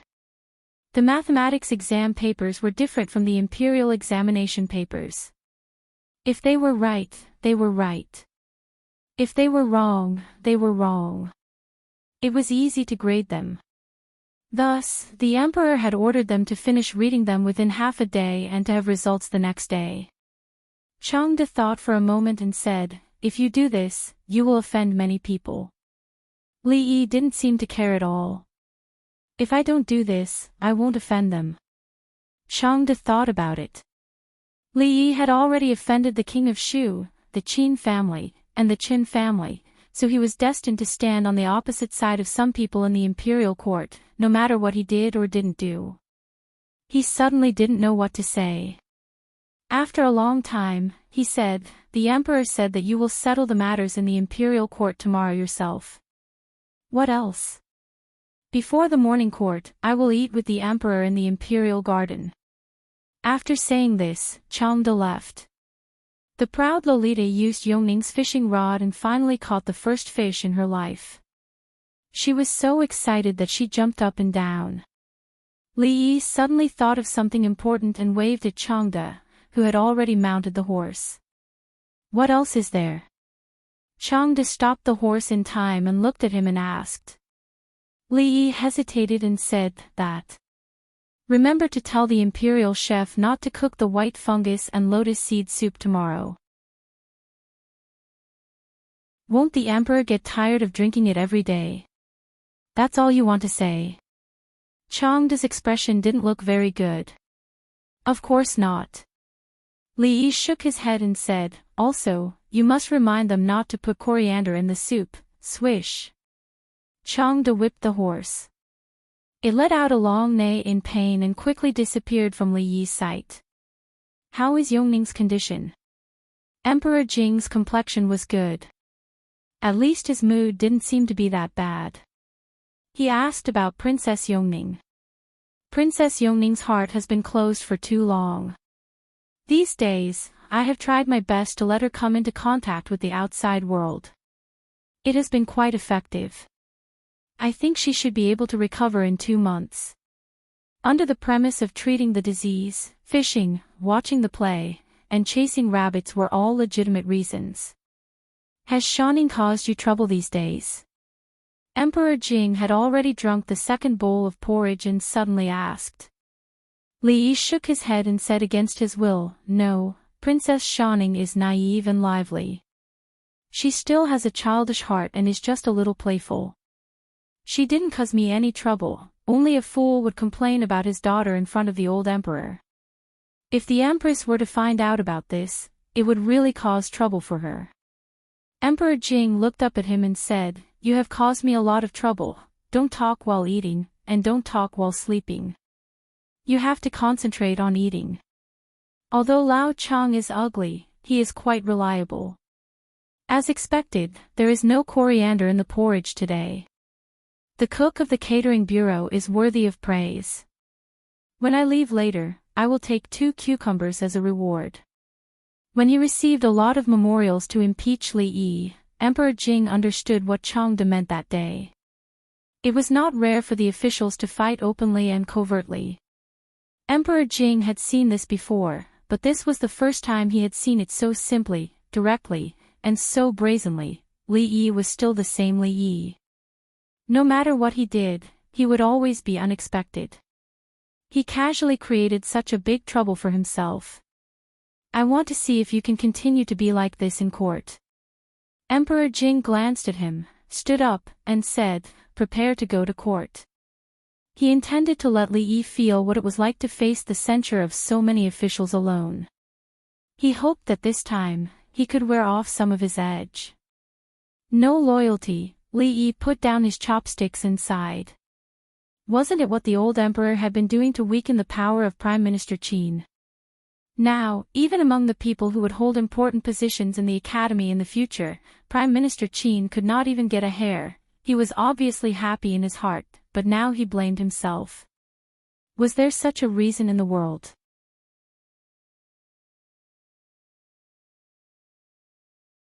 Chapter 509. Before becoming the dean of the School of Mathematics, Li Yi didn't have to attend court unless the old emperor specifically requested it. Although he was now the supervisor of the School of Mathematics, his sphere of influence was limited to the School of Mathematics. He could make all the decisions in the School of Mathematics. The old emperor didn't have to worry about the affairs of the School of Mathematics, and the affairs of the court had nothing to do with him. Therefore, there was no need for him to attend court. However, the old emperor was determined to let him feel what it was like to be attacked by so many court officials. There was no way to hide. The officials were already waiting in the hall, but the old emperor hadn't arrived yet. Li Yi yawned and stepped into the hall. He didn't even have time to take a nap these days because of the Tsundra Lolita. His daily routine was messy, and he woke up too early, so he was a little sleepy. He found a pillar to lean against and took a short nap. Some officials who were closer to the door of the hall saw him, and they all had strange expressions on their faces. The Qin family, the Qin family, the Cui family, and all the nobles and court officials who had impeached him were all shut out of the School of Mathematics. His method was simple and crude. It was tantamount to announcing in front of the emperor and all the court officials that if you impeach me, I won't let you have a good time. What can you do about it? Today's court was bound to be a bloodbath. The furious king of Shu had probably already thought of a way to attack County Uncle Li. As for him, he was leaning against the pillar and sleeping during the court session. Many people were surprised and doubtful. Is there really nothing that County Uncle Li cares about? Li Yi was very concerned about the pillar of the political hole. It was too hard and uncomfortable to lean against, which affected the quality of his sleep. Just when he was about to fall asleep, Li Yi's shoulders suddenly sank. He woke up with a start. If it wasn't old General Xue and a few other old generals standing in front of him, he would definitely fight him to the death. Old General Shui patted him on the shoulder and said, "Why does the imperial court look so lifeless? Be more spirited." The red-faced old general curled his lips and said, "Old Shui, you still have the cheek to talk about this kid? When have you not leaned against the pillar and dozed off in court?" General Shui, General Ma, Li Yi cupped his hands and bowed to the old generals. After being patted by old General Shui, his shoulder felt a little numb, and the sleepiness that he had built up with great difficulty was gone. "We're on the same side, don't be so polite." Old General Shui waved his hand. Last time, when he left his name in the military book, the few old fellows were very grateful to him. Although the military book was currently limited to the royal family and the family of generals and could not be widely spread, there would come a day when it would become famous.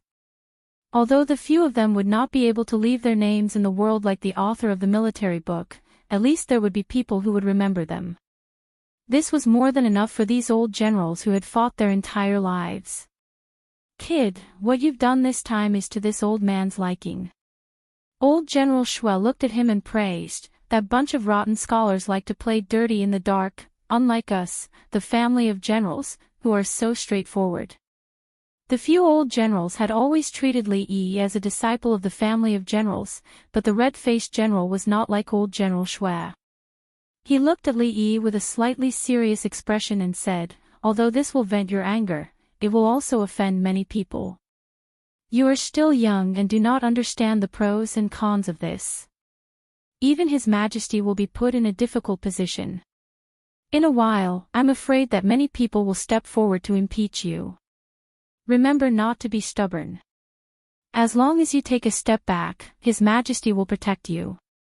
This junior understands." Li Yi nodded. These old generals looked rough, but they were actually very meticulous. Their love for him was not fake and they had already taught him many things about being an official. After waiting for a full 15 minutes, the old emperor slowly appeared from the back of the hole. The current emperor was the most diligent emperor in the history of the Jing kingdom. Since the day he ascended the throne, except for some major celebrations, activities, and health reasons, he had been attending the morning court almost every day. Today, as usual, a few officials from several provinces made a simple report. Seeing that there was nothing important to report, Emperor Jing looked down and asked, "How is the enrollment of the Imperial Academy?" The Chancellor of the Imperial Academy, who was in charge of this matter, heard this and stepped forward and said, "Your Majesty, the enrollment of the Imperial Academy has been completed yesterday. There were 1,000 people who participated in the examination. According to the results of the examination, the top 100 were admitted. Among them, there were 66 people from poor families. The specific name list has been posted outside the palace gate." As soon as the Chancellor of the Imperial Academy said this, there was a sudden commotion among the officials. Among the 100 people, there were 66 people from poor families. Didn't that mean that there were only 34 people from the officials? Although the majority of the people who participated in the examination were from poor families, this result was still far beyond their expectations. Emperor Jing was also quite surprised by this result. These two numbers were more or less the same. Could it be that Li Yi deliberately made things difficult for the children of the officials? "Your Majesty, this official has a memorial." A voice suddenly came from the crowd. Everyone saw Assistant Minister Li of the Ministry of Work stand up and say, "This official impeaches Supervisor Li Yi of the Imperial Academy. In the enrollment, he was unfair and deliberately made things difficult for some of the candidates. I hope Your Majesty will investigate this." After Assistant Minister Li stood up, several people immediately followed him. The reason for the impeachment was exactly the same. Supervisor Li Yi of the Imperial Academy did not follow the principle of fairness and justice in the enrollment process of the Imperial Academy. He was unscrupulous and deliberately made things difficult for some candidates. He really let down His Majesty and the Imperial Court's trust in him. The Qin family, the Chui family, and the Qin family did not stand up. The officials immediately understood. What they wanted was obviously not to punish County Supervisor Li, but to fight for more benefits for them through this reason. Emperor Jing sat above and glanced around. He said, "Where is Li Yi?" There was no sound in the court. The officials turned their heads and looked around until an official couldn't help but reach out and push the young man leaning against the pillar. He whispered, "Supervisor Li, His Majesty is calling you." Li Yi covered his mouth and yawned. He quickly walked to the front and bowed. "This official is here." Emperor Jing looked at him and asked, "There are officials who impeached you for deliberately making things difficult for some of the candidates and being unfair in the enrollment of the Imperial Academy. Is this true?" This official was confused for a moment. Li Yi nodded. Assistant Minister Li of the Ministry of Work's hand froze in his sleeve. He originally wanted to take out the evidence after Li Yi denied it. He did not expect him to admit it so easily, which disrupted his next plan. Many officials shook their heads. County Supervisor Li was still too young. He only did things on impulse. This time, those people would not easily let him go. Emperor Jing opened his mouth and did not know how to continue for a while. According to his idea, he wanted to use this matter to sharpen Li Yi's edges and make him more stable in the future. But he did not expect that he would admit it so easily. "How should I punish you for personal reasons?" After a long time, Emperor Jing spoke again. Li Yi looked solemn and sincere. He said, "This official is wrong. As the supervisor of the Imperial Academy, this official has failed to live up to the trust of the Imperial Court and Your Majesty's expectations and cultivation. This official feels that he can no longer bear this heavy responsibility. I beg Your Majesty to allow this official to resign from the position of supervisor of the Imperial Academy and go home to reflect." Assistant Minister Li of the Ministry of Work stood in the same place with a blank expression. How could this be? Things should not develop like this.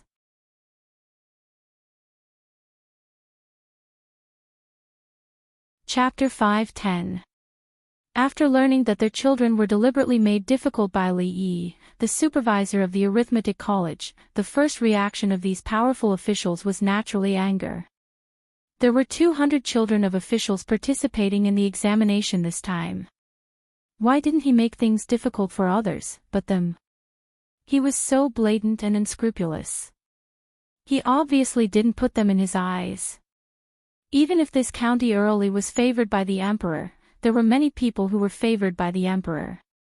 Which one of them wasn't careful and treading on thin ice? It was the first time that they saw someone being so arrogant because of the emperor's favor. However, although they were angry, this matter was not a bad thing for them, although it was a little embarrassing. He broke the rules like this, even His Majesty couldn't protect and condone him indefinitely. At that time, everyone in the imperial court would collectively make things difficult for him. Maybe they could grasp some more chips in the arithmetic college. However, no one expected that County Earl Li Yi's attitude of admitting his mistake was so sincere. He didn't resist and didn't defend himself. He was wrong, so he resigned. Compared with those who, after making a mistake, walked around and used all kinds of means to avoid trouble, County Earl Li was simply an example of the officials. But why couldn't they help but want to scold him? Why did His Majesty set up another arithmetic college outside of the Imperial College? Why was County Earl Li the supervisor instead of others? It was because in the whole Jing kingdom, no one understood the new mathematics except him. If he resigned, the arithmetic college would be useless. Looking at the several people standing in front of them, who were just impeaching County Earl Li, but now became speechless, many officials sighed in their hearts. County Earl Li obviously didn't care about the position of the supervisor of the arithmetic college. The reason why today's matter happened was because of their impeachment a few days ago. The situation in the imperial court at that time was so similar to today. Now, his attitude was also very clear. Either you go, or I go. You can impeach him slowly. I'll go back first, and everyone had a strange feeling that he seemed to be looking forward to his resignation. Jing Di's eyes twitched. He took a deep breath, forced himself to calm down and said, "So, you admit that you deliberately made things difficult for the examinees?" Li Yi shook his head and said, "That set of test papers was used by me to select students with the greatest talent in mathematics. I have high hopes for these students. If they can solve one of the questions, I will definitely enroll them into the School of Mathematics and seriously train them. I didn't think it through. I didn't expect it to have such serious consequences. I don't have the face to stay in the School of Mathematics anymore. Your Majesty, please allow me to resign." These words were spoken with extreme sincerity. Naturally, the officials did not believe him. This was too much of a coincidence. The people who received the difficult questions were all people who had offended him before. Who would believe that this wasn't revenge? But even if they didn't believe him, they couldn't expose him. If Li Xianbo resigned, what would be the point of the existence of the Mathematics College? Who would train excellent mathematicians for the country? Their families had already been recruited by the Mathematics College. Wouldn't they have taken the test in vain? At this time, a directorate professor suddenly stood up and bowed. He said, "Your Majesty, Magistrate Li is eager to seek talents. Everything he did was for the sake of our Jing kingdom. If he is punished because of this, won't it disappoint the officials in the court? Magistrate Han is right. This matter can't be blamed on Magistrate Li." Another directorate professor immediately stood up. Once the Mathematics College was gone, the heavy burden would be on their shoulders. This was absolutely unacceptable. "Your Majesty, I agree." Another official stood up. "Magistrate Li is dedicated to recruiting talents for the country. What's wrong with that?" Suddenly, there were many voices in the court. Those officials all tried to persuade Magistrate Li. Their opinions were surprisingly unanimous. County Magistrate Li was not wrong to want to select high-level talents for the country. Was it wrong? Before the court, they had already seen the list of students from the Mathematics College. Their sons and nephews were impressively on the list.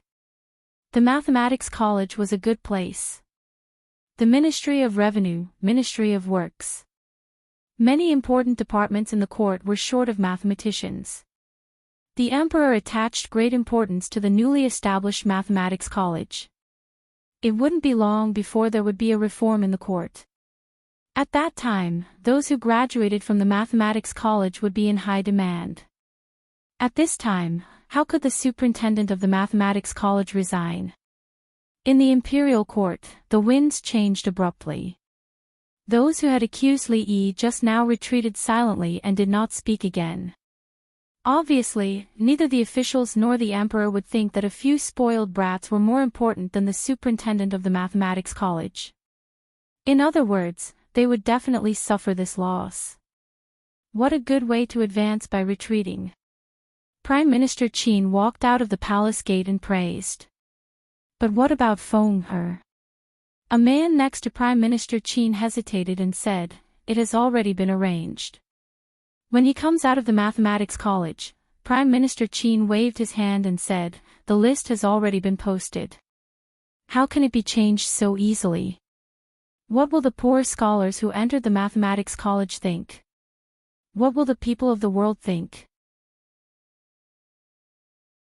The man was speechless. He fiercely punched the wall and said, "How can he be so brazen?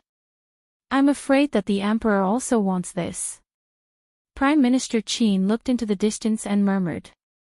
He then walked away with his hands clasped behind his back.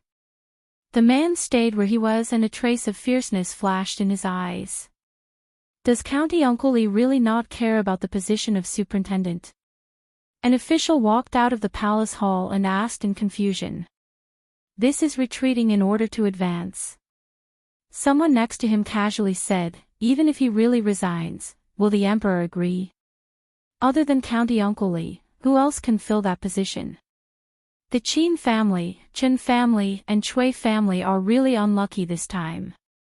The official sighed and said, the Qin family and the Li family have been enemies for a long time. The young duke of the Qin family and County Uncle Li are also enemies. As for the Cui family, I've never heard of them having any grievances with County Uncle Li. In short, don't provoke County Uncle Li in the future. Don't you see it clearly? The person next to him suddenly looked at him. What? The official looked puzzled. The King of Shu. The man lowered his voice and said, the King of Shu is the cause of all this. The official was stunned for a while and his face suddenly changed. It's impossible. He is young and has no background. How can he participate in such a big event? Moreover, I've never heard of him and I heard that the emperor will also put several princes in the College of Mathematics to study together. Hearing this news, the official suddenly stopped talking. It seemed that he thought of something terrible and his face turned pale. Jean, without any background, His Majesty was his biggest background. This time, he deliberately targeted a powerful official who was close to the King of Shu, but His Majesty didn't care about it at all. Instead, His Majesty played down the matter, which made the courtiers start to wonder which one was His Majesty's biological son, the King of Shu or County Earl Li. No matter who participated in the fight for the throne, he usually didn't have a good ending, provided that he could bet on the right person. The Qin family, the Cui family, the Qin family and some powerful officials obviously bet on the King of Shu. As for County Uncle Li, who was extremely favored by the emperor, it was very scary to think about it. Before this, the officials almost fought with each other to get a place in the College of Mathematics, which showed its importance. However, for some unspeakable reason, County Uncle Li, as the supervisor of the College of Mathematics, excluded all the people who were related to the King of Shu from the College of Mathematics. One of the officials suddenly realized that he seemed to have discovered something extraordinary.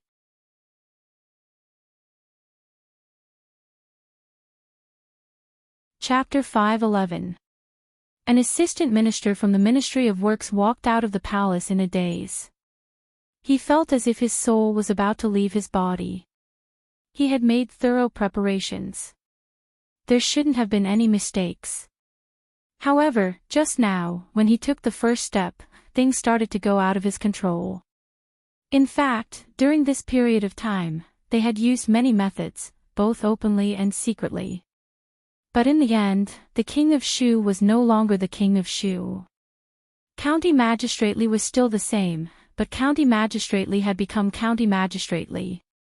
This fact really made people feel helpless. Officially, what should we do? A colleague beside him asked in a daze. The assistant minister didn't answer. He was just an errand boy. How could he know what to do next? Go to Qin's mansion. After a long time, he gritted his teeth and said. They didn't have the right to speak on this matter. They didn't get a place in the College of Mathematics. Prime Minister Qin wouldn't let this happen. The King of Shu's faction always listened to Prime Minister Qin's words. He was not the only one who was anxious at this moment. Some people were dejected, while others were proud of their success. Although most of the 100 students in the College of Mathematics were from poor families, they were still lacking compared to the families of officials. Even if they graduated from the College of Mathematics in the future, their development in official career would not be comparable to that of the children of officials. Isn't it just that your third son has entered the College of Mathematics? Why are you so happy? If I remember correctly, your second son is in the Imperial College, right? I didn't see you so happy when he was accepted as a disciple by great scholar Qin. An official couldn't help but say this when he saw his colleague beside him was so happy that he even hummed a tune. It's different, it's different.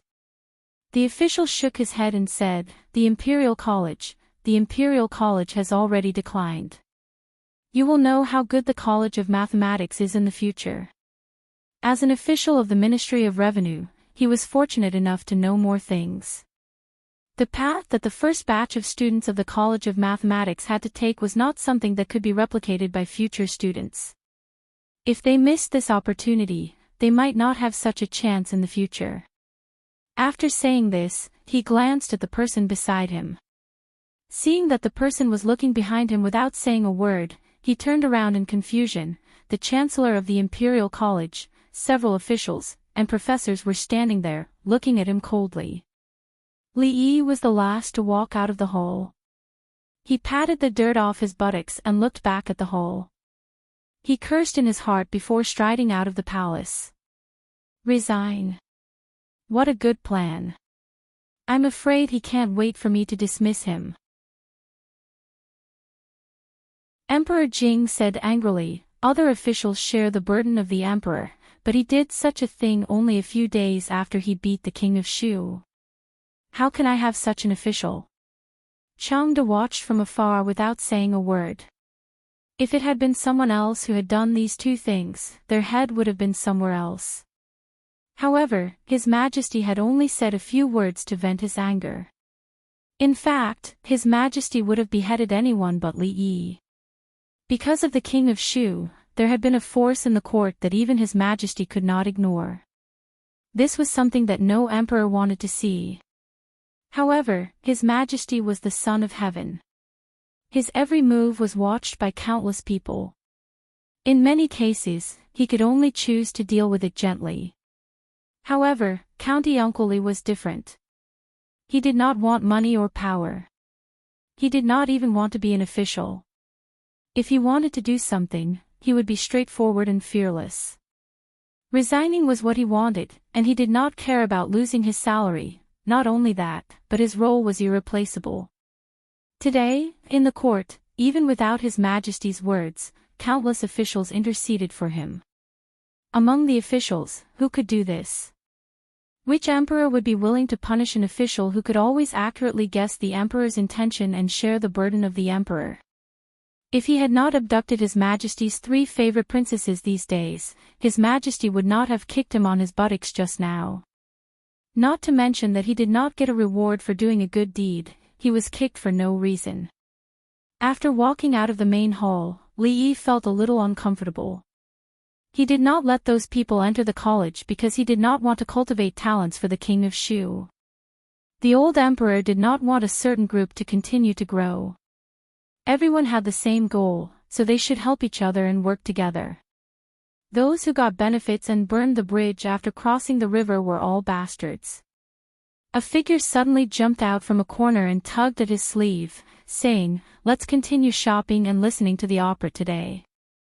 I finished reading the comic strips last time, and I want to buy some new ones. Also, I want the windmill that can spin in Yongning." Father Emperor asked the craftsmen in the Ministry of Works to make it. "But compared to the ugly one in your house, I want." Well, after the old tormented him, the young tormented him.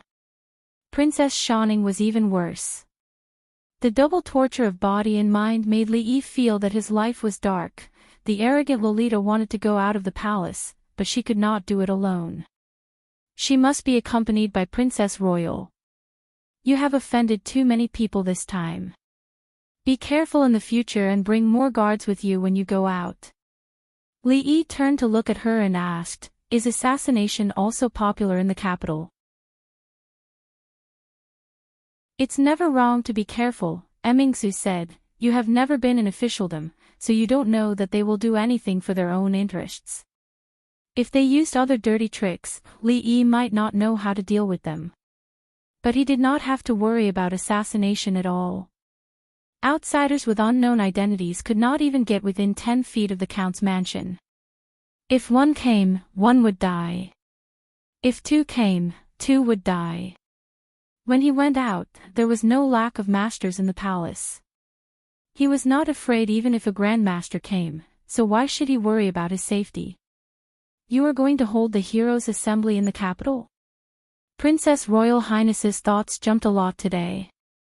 Li Yi was a little puzzled, but he still nodded and said, "There is still 1.5 months left. You want to participate too?" Li Yi looked at her. If she really had this idea, he had to persuade her to give it up as soon as possible. The leader of the alliance was decided internally. For this reason, Mississippi Lou had even invited her second granduncle. As for the others, they just needed to participate and not think too much. How old is your second daughter? Princess Royal Highness looked into the distance and asked inexplicably. How old? Unexpectedly, Princess Royal Highness's thoughts jumped again. Li Yi was stunned for a moment. He really did not know. The key was that he had no concept of this before. But when she taught him how to ride a horse last time, he vaguely felt that it should be B, or C. Why do you ask this? Li Yi was a little vigilant. It could not be. No wonder Princess Royal Highness had not married yet. It turned out that she liked Mississippi Lou. Princess Royal Highness looked at him and said, Why, can't you tell me her age? So you are talking about age. Li Yi was relieved and said, just over 17. He was a little surprised after he said that. What were the 17-year-old girls doing in the future? Each and every one of them was a delicate young girl. They should still be in high school. Looking at Mississippi Lou, when she was 17, she was already competing with countless masters for the leader of the martial arts world, 17 years old. Didn't you arrange a marriage for her? Mingzu looked at him and asked. Marriage? No. Li Yi shook his head. Who would dare to interfere in this matter? Did they want to die? Besides, Mississippi Lou was only 17 years old. She was still a child in the future. If anyone dared to propose marriage, they would break their legs first. However, why would Princess Royal Highness suddenly ask this question? It was really abnormal. Could it be that she really had some improper thoughts about Mississippi Lou? Some images appeared in Li Yi's mind, and his face turned red. Too embarrassing.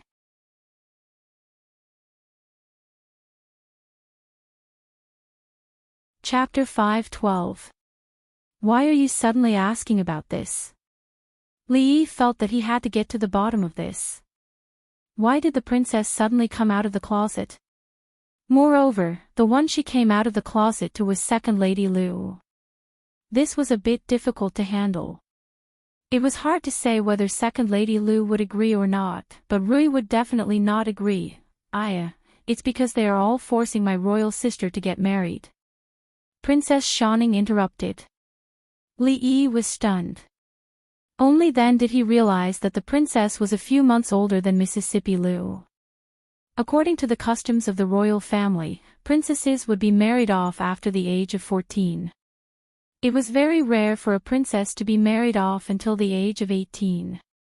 The reason why she returned to the capital early from Qingham Prefecture was because she was seen by the censor. The entire censorate was in an uproar, and at the same time, her marriage was put on the table. However, when Li Yi came to the capital, the matter had already been suppressed. It seemed that it was being brought up again now. What's so troublesome about it? Li Yi looked at her and said, Who hasn't been forced to get married before? It's not a big deal. Thinking back to the time when he had to deal with his mother who was forcing him to get married, he had used all sorts of methods.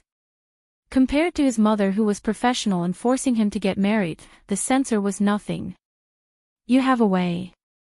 Mingzu looked at him, her eyes shining.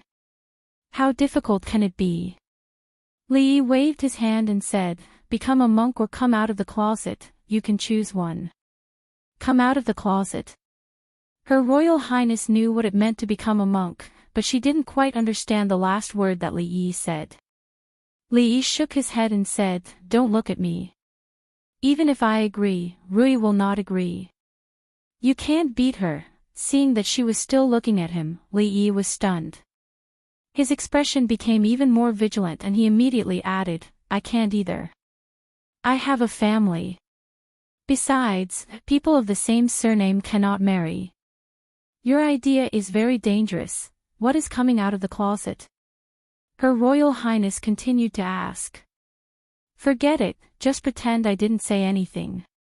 Li Yi waved his hand and said, become a monk, understand? His Majesty is ill. As the eldest princess, shouldn't you pray for His Majesty? Eat vegetarian and pray to Buddha, do good every day. No, your Li family believes in Buddhism, so you should sincerely cultivate Taoism and do good deeds. As long as His Majesty's health is not good, you should not return to secular life.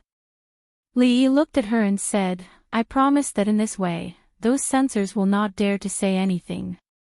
The entire court, including His Majesty, will not say anything. In order to pray for His Majesty, Her Royal Highness was willing to become a nun with her noble status. How filial was this? The imperial censors could not wait to praise her.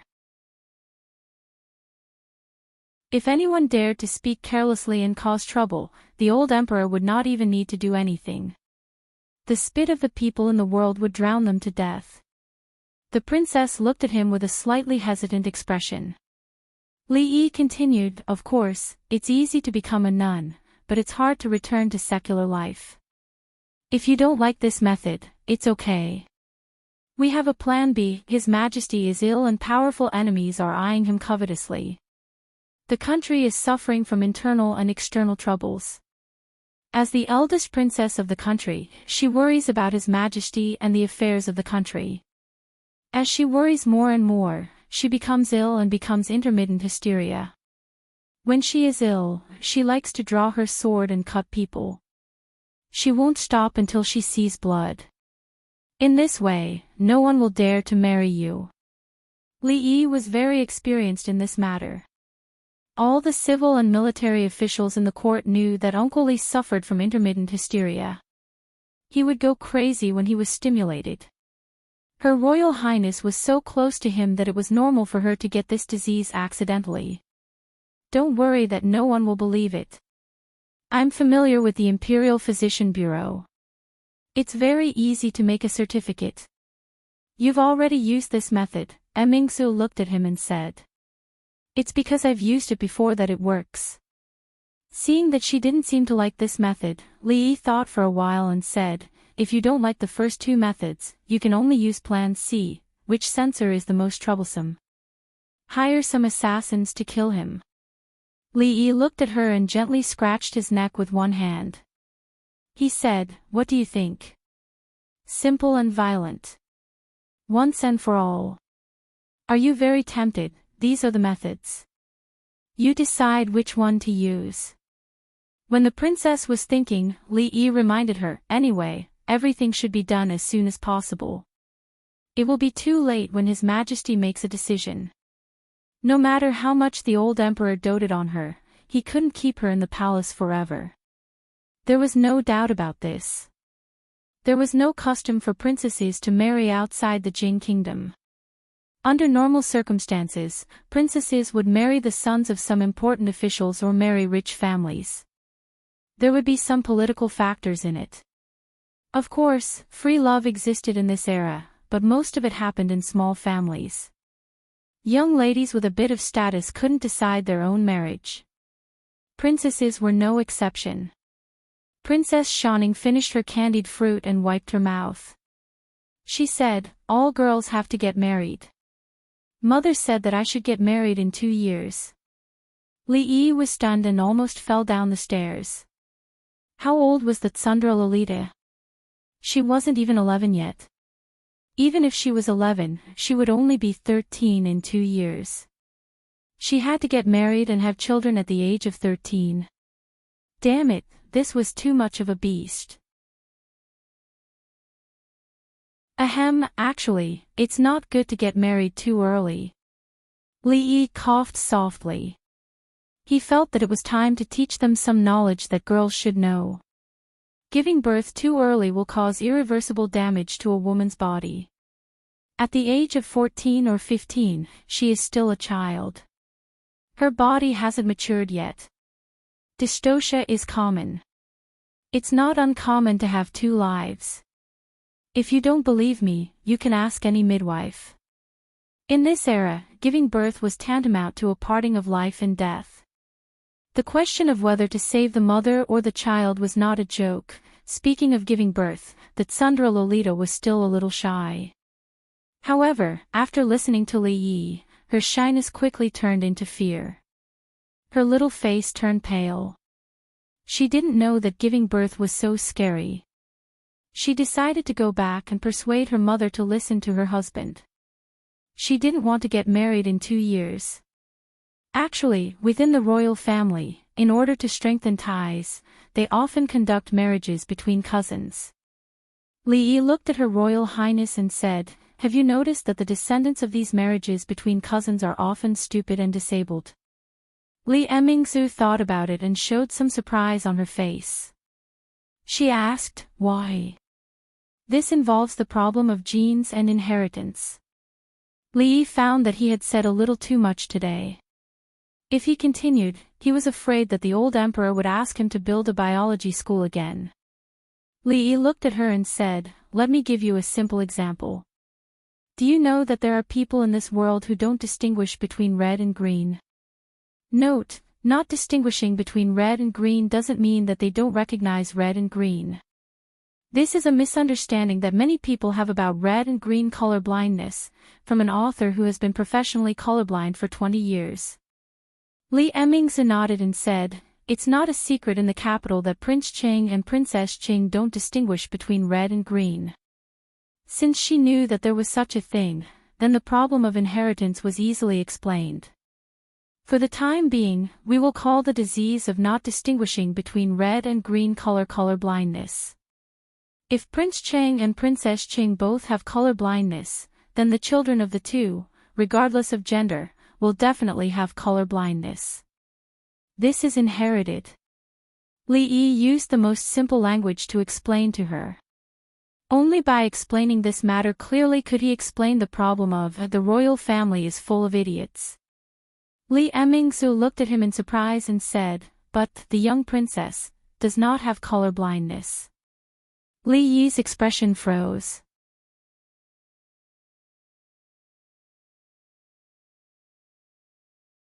Chapter 5:13.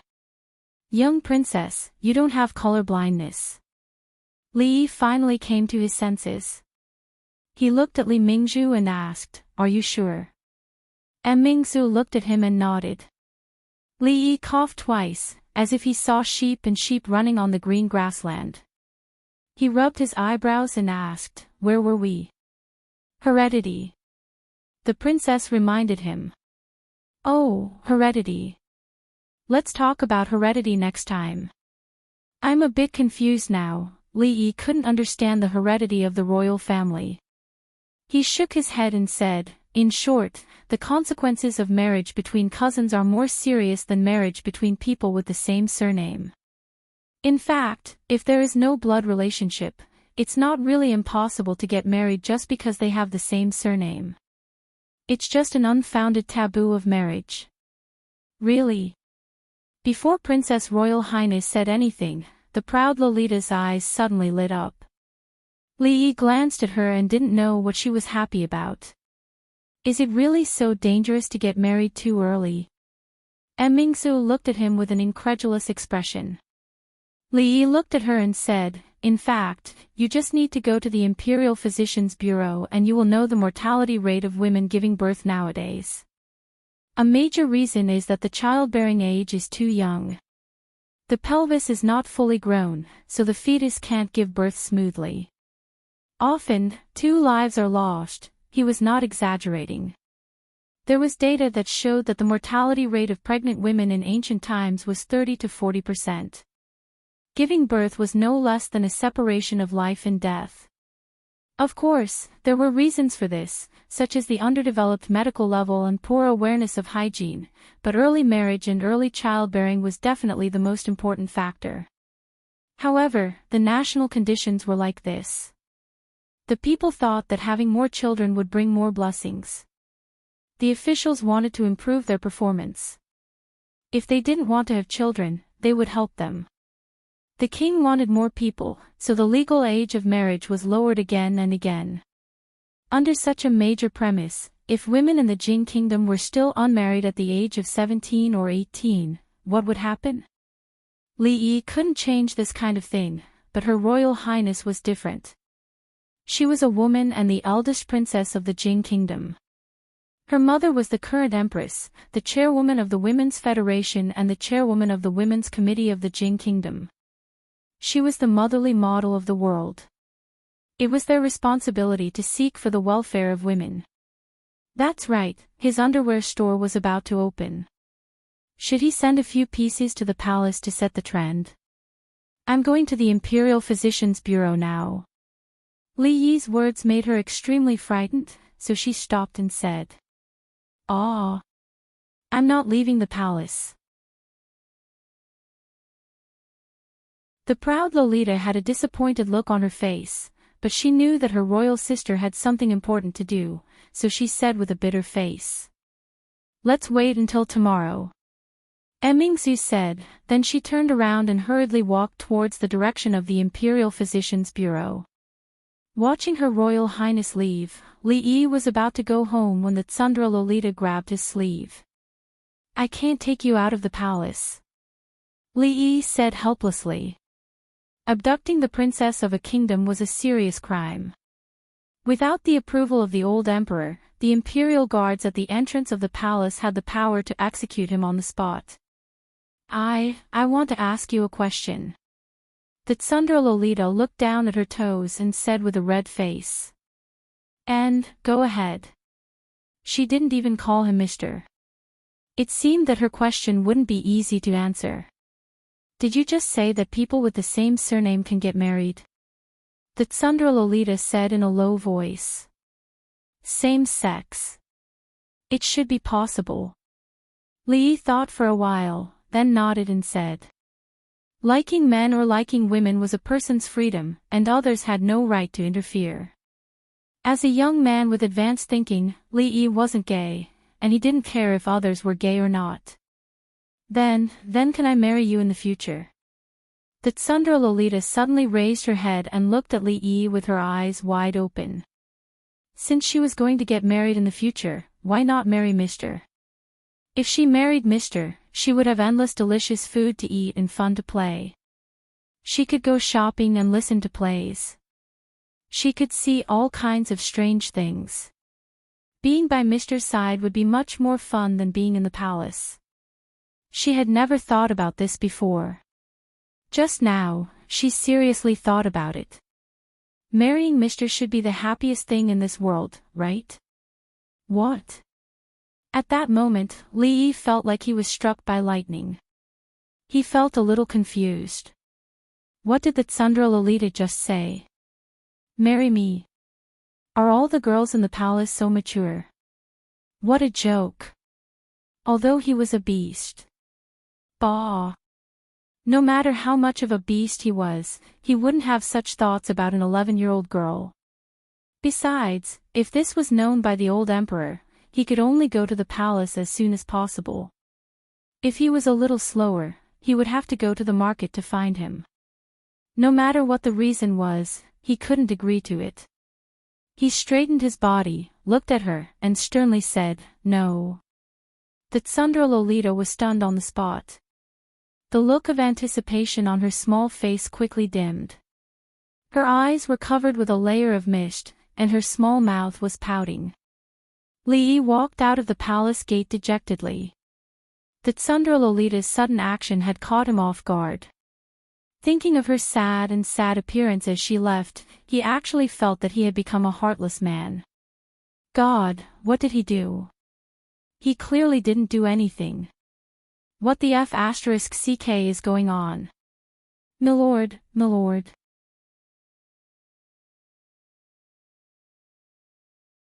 Lu Yi stood at the palace gate and watched Official Li walk in front of him.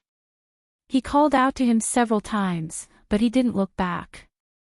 Lu Yi scratched his head in puzzlement, turned around, and stepped into the palace gate. Not far from the palace gate, there were countless young people dressed as scholars standing under a high wall. Their exclamations were endless. There's me, there's me. I'm on the list. I can enter the Academy of Mathematics. A skinny young man in plain clothes suddenly fell to the ground after shouting a few times. He was foaming at the mouth. The crowd hurriedly carried him away to the nearest clinic. In the crowd, a young man waved his folding fan and sighed, "We study and cultivate. It's just a small matter. How could it end up like this? How sad, how sad. Brother Chin." A person beside him looked at the red list and said with a trembling voice, "What's the matter?" The young man put away his folding fan and asked indifferently, "Brother Chin, you're on the list. You're on the list. You're ranked 10th. The young man's companion turned around excitedly, but found that Brother Chin had already disappeared. He asked doubtfully, Brother Chin, Brother Chin." When he looked down, he was suddenly shocked and shouted, Brother Chin, what's wrong with you? Someone, come quickly. The admission examination of the Academy of Mathematics had just ended yesterday, and the results had already been announced today. This time, the Academy of Mathematics had enrolled a total of 100 people. Among them, 66 were scholars from poor families, and 34 were descendants of officials. This was far beyond their expectations. Whether it was the imperial examination or other examinations, when did scholars from poor families surpass these people? Could it be that the spring that belonged to the poor families was finally coming? The examination questions were set by County Uncle Lee. As the supervisor of the Academy of Mathematics, County Uncle Lee not only took care of them on the examination questions, but also threatened to resign in the imperial court to ensure that enough scholars from poor families could enter the Academy of Mathematics. To them, this was a great kindness. Although this County Uncle Lee was about the same age as them, many people actually respected and admired him before this. At this moment, countless scholars from poor families thought of the County Uncle Lee that they had never met before, and they bowed in a certain direction at the same time. In the courtyard of the Lee mansion, Xiao Huan held her chin with one hand and looked at her son-in-law, who had been unhappy for a long time. She couldn't help but worry in her heart. Li Yi hadn't recovered from the shock brought by the Tsundere Lolita. What did she mean by marrying him? She was just a child. Could it be that this pretty boy was so handsome that he could kill anyone, regardless of gender or age? Xiao Huan. He turned around and looked at the little servant girl. Son-in-law, I'm here. Xiao Huan was refreshed and immediately sat up straight. Son-in-law is very likable, isn't he? Li Yi looked at her and asked seriously. The little servant girl was stunned for a moment. After a moment, she carefully stretched out her hand and touched Li Yi's forehead. After withdrawing her hand, she immediately turned around and ran back to the room. Miss, it's bad. Son-in-law is sick. You're tuning into the LoveLore Library YouTube channel. We're so grateful for your support, and don't forget to subscribe to join us on this incredible journey through captivating stories. Your generosity through donations truly makes a world of difference, as it's the primary source of revenue that allows me to expand and enhance this channel for you. Thank you from the bottom of my heart for being a part of this adventure.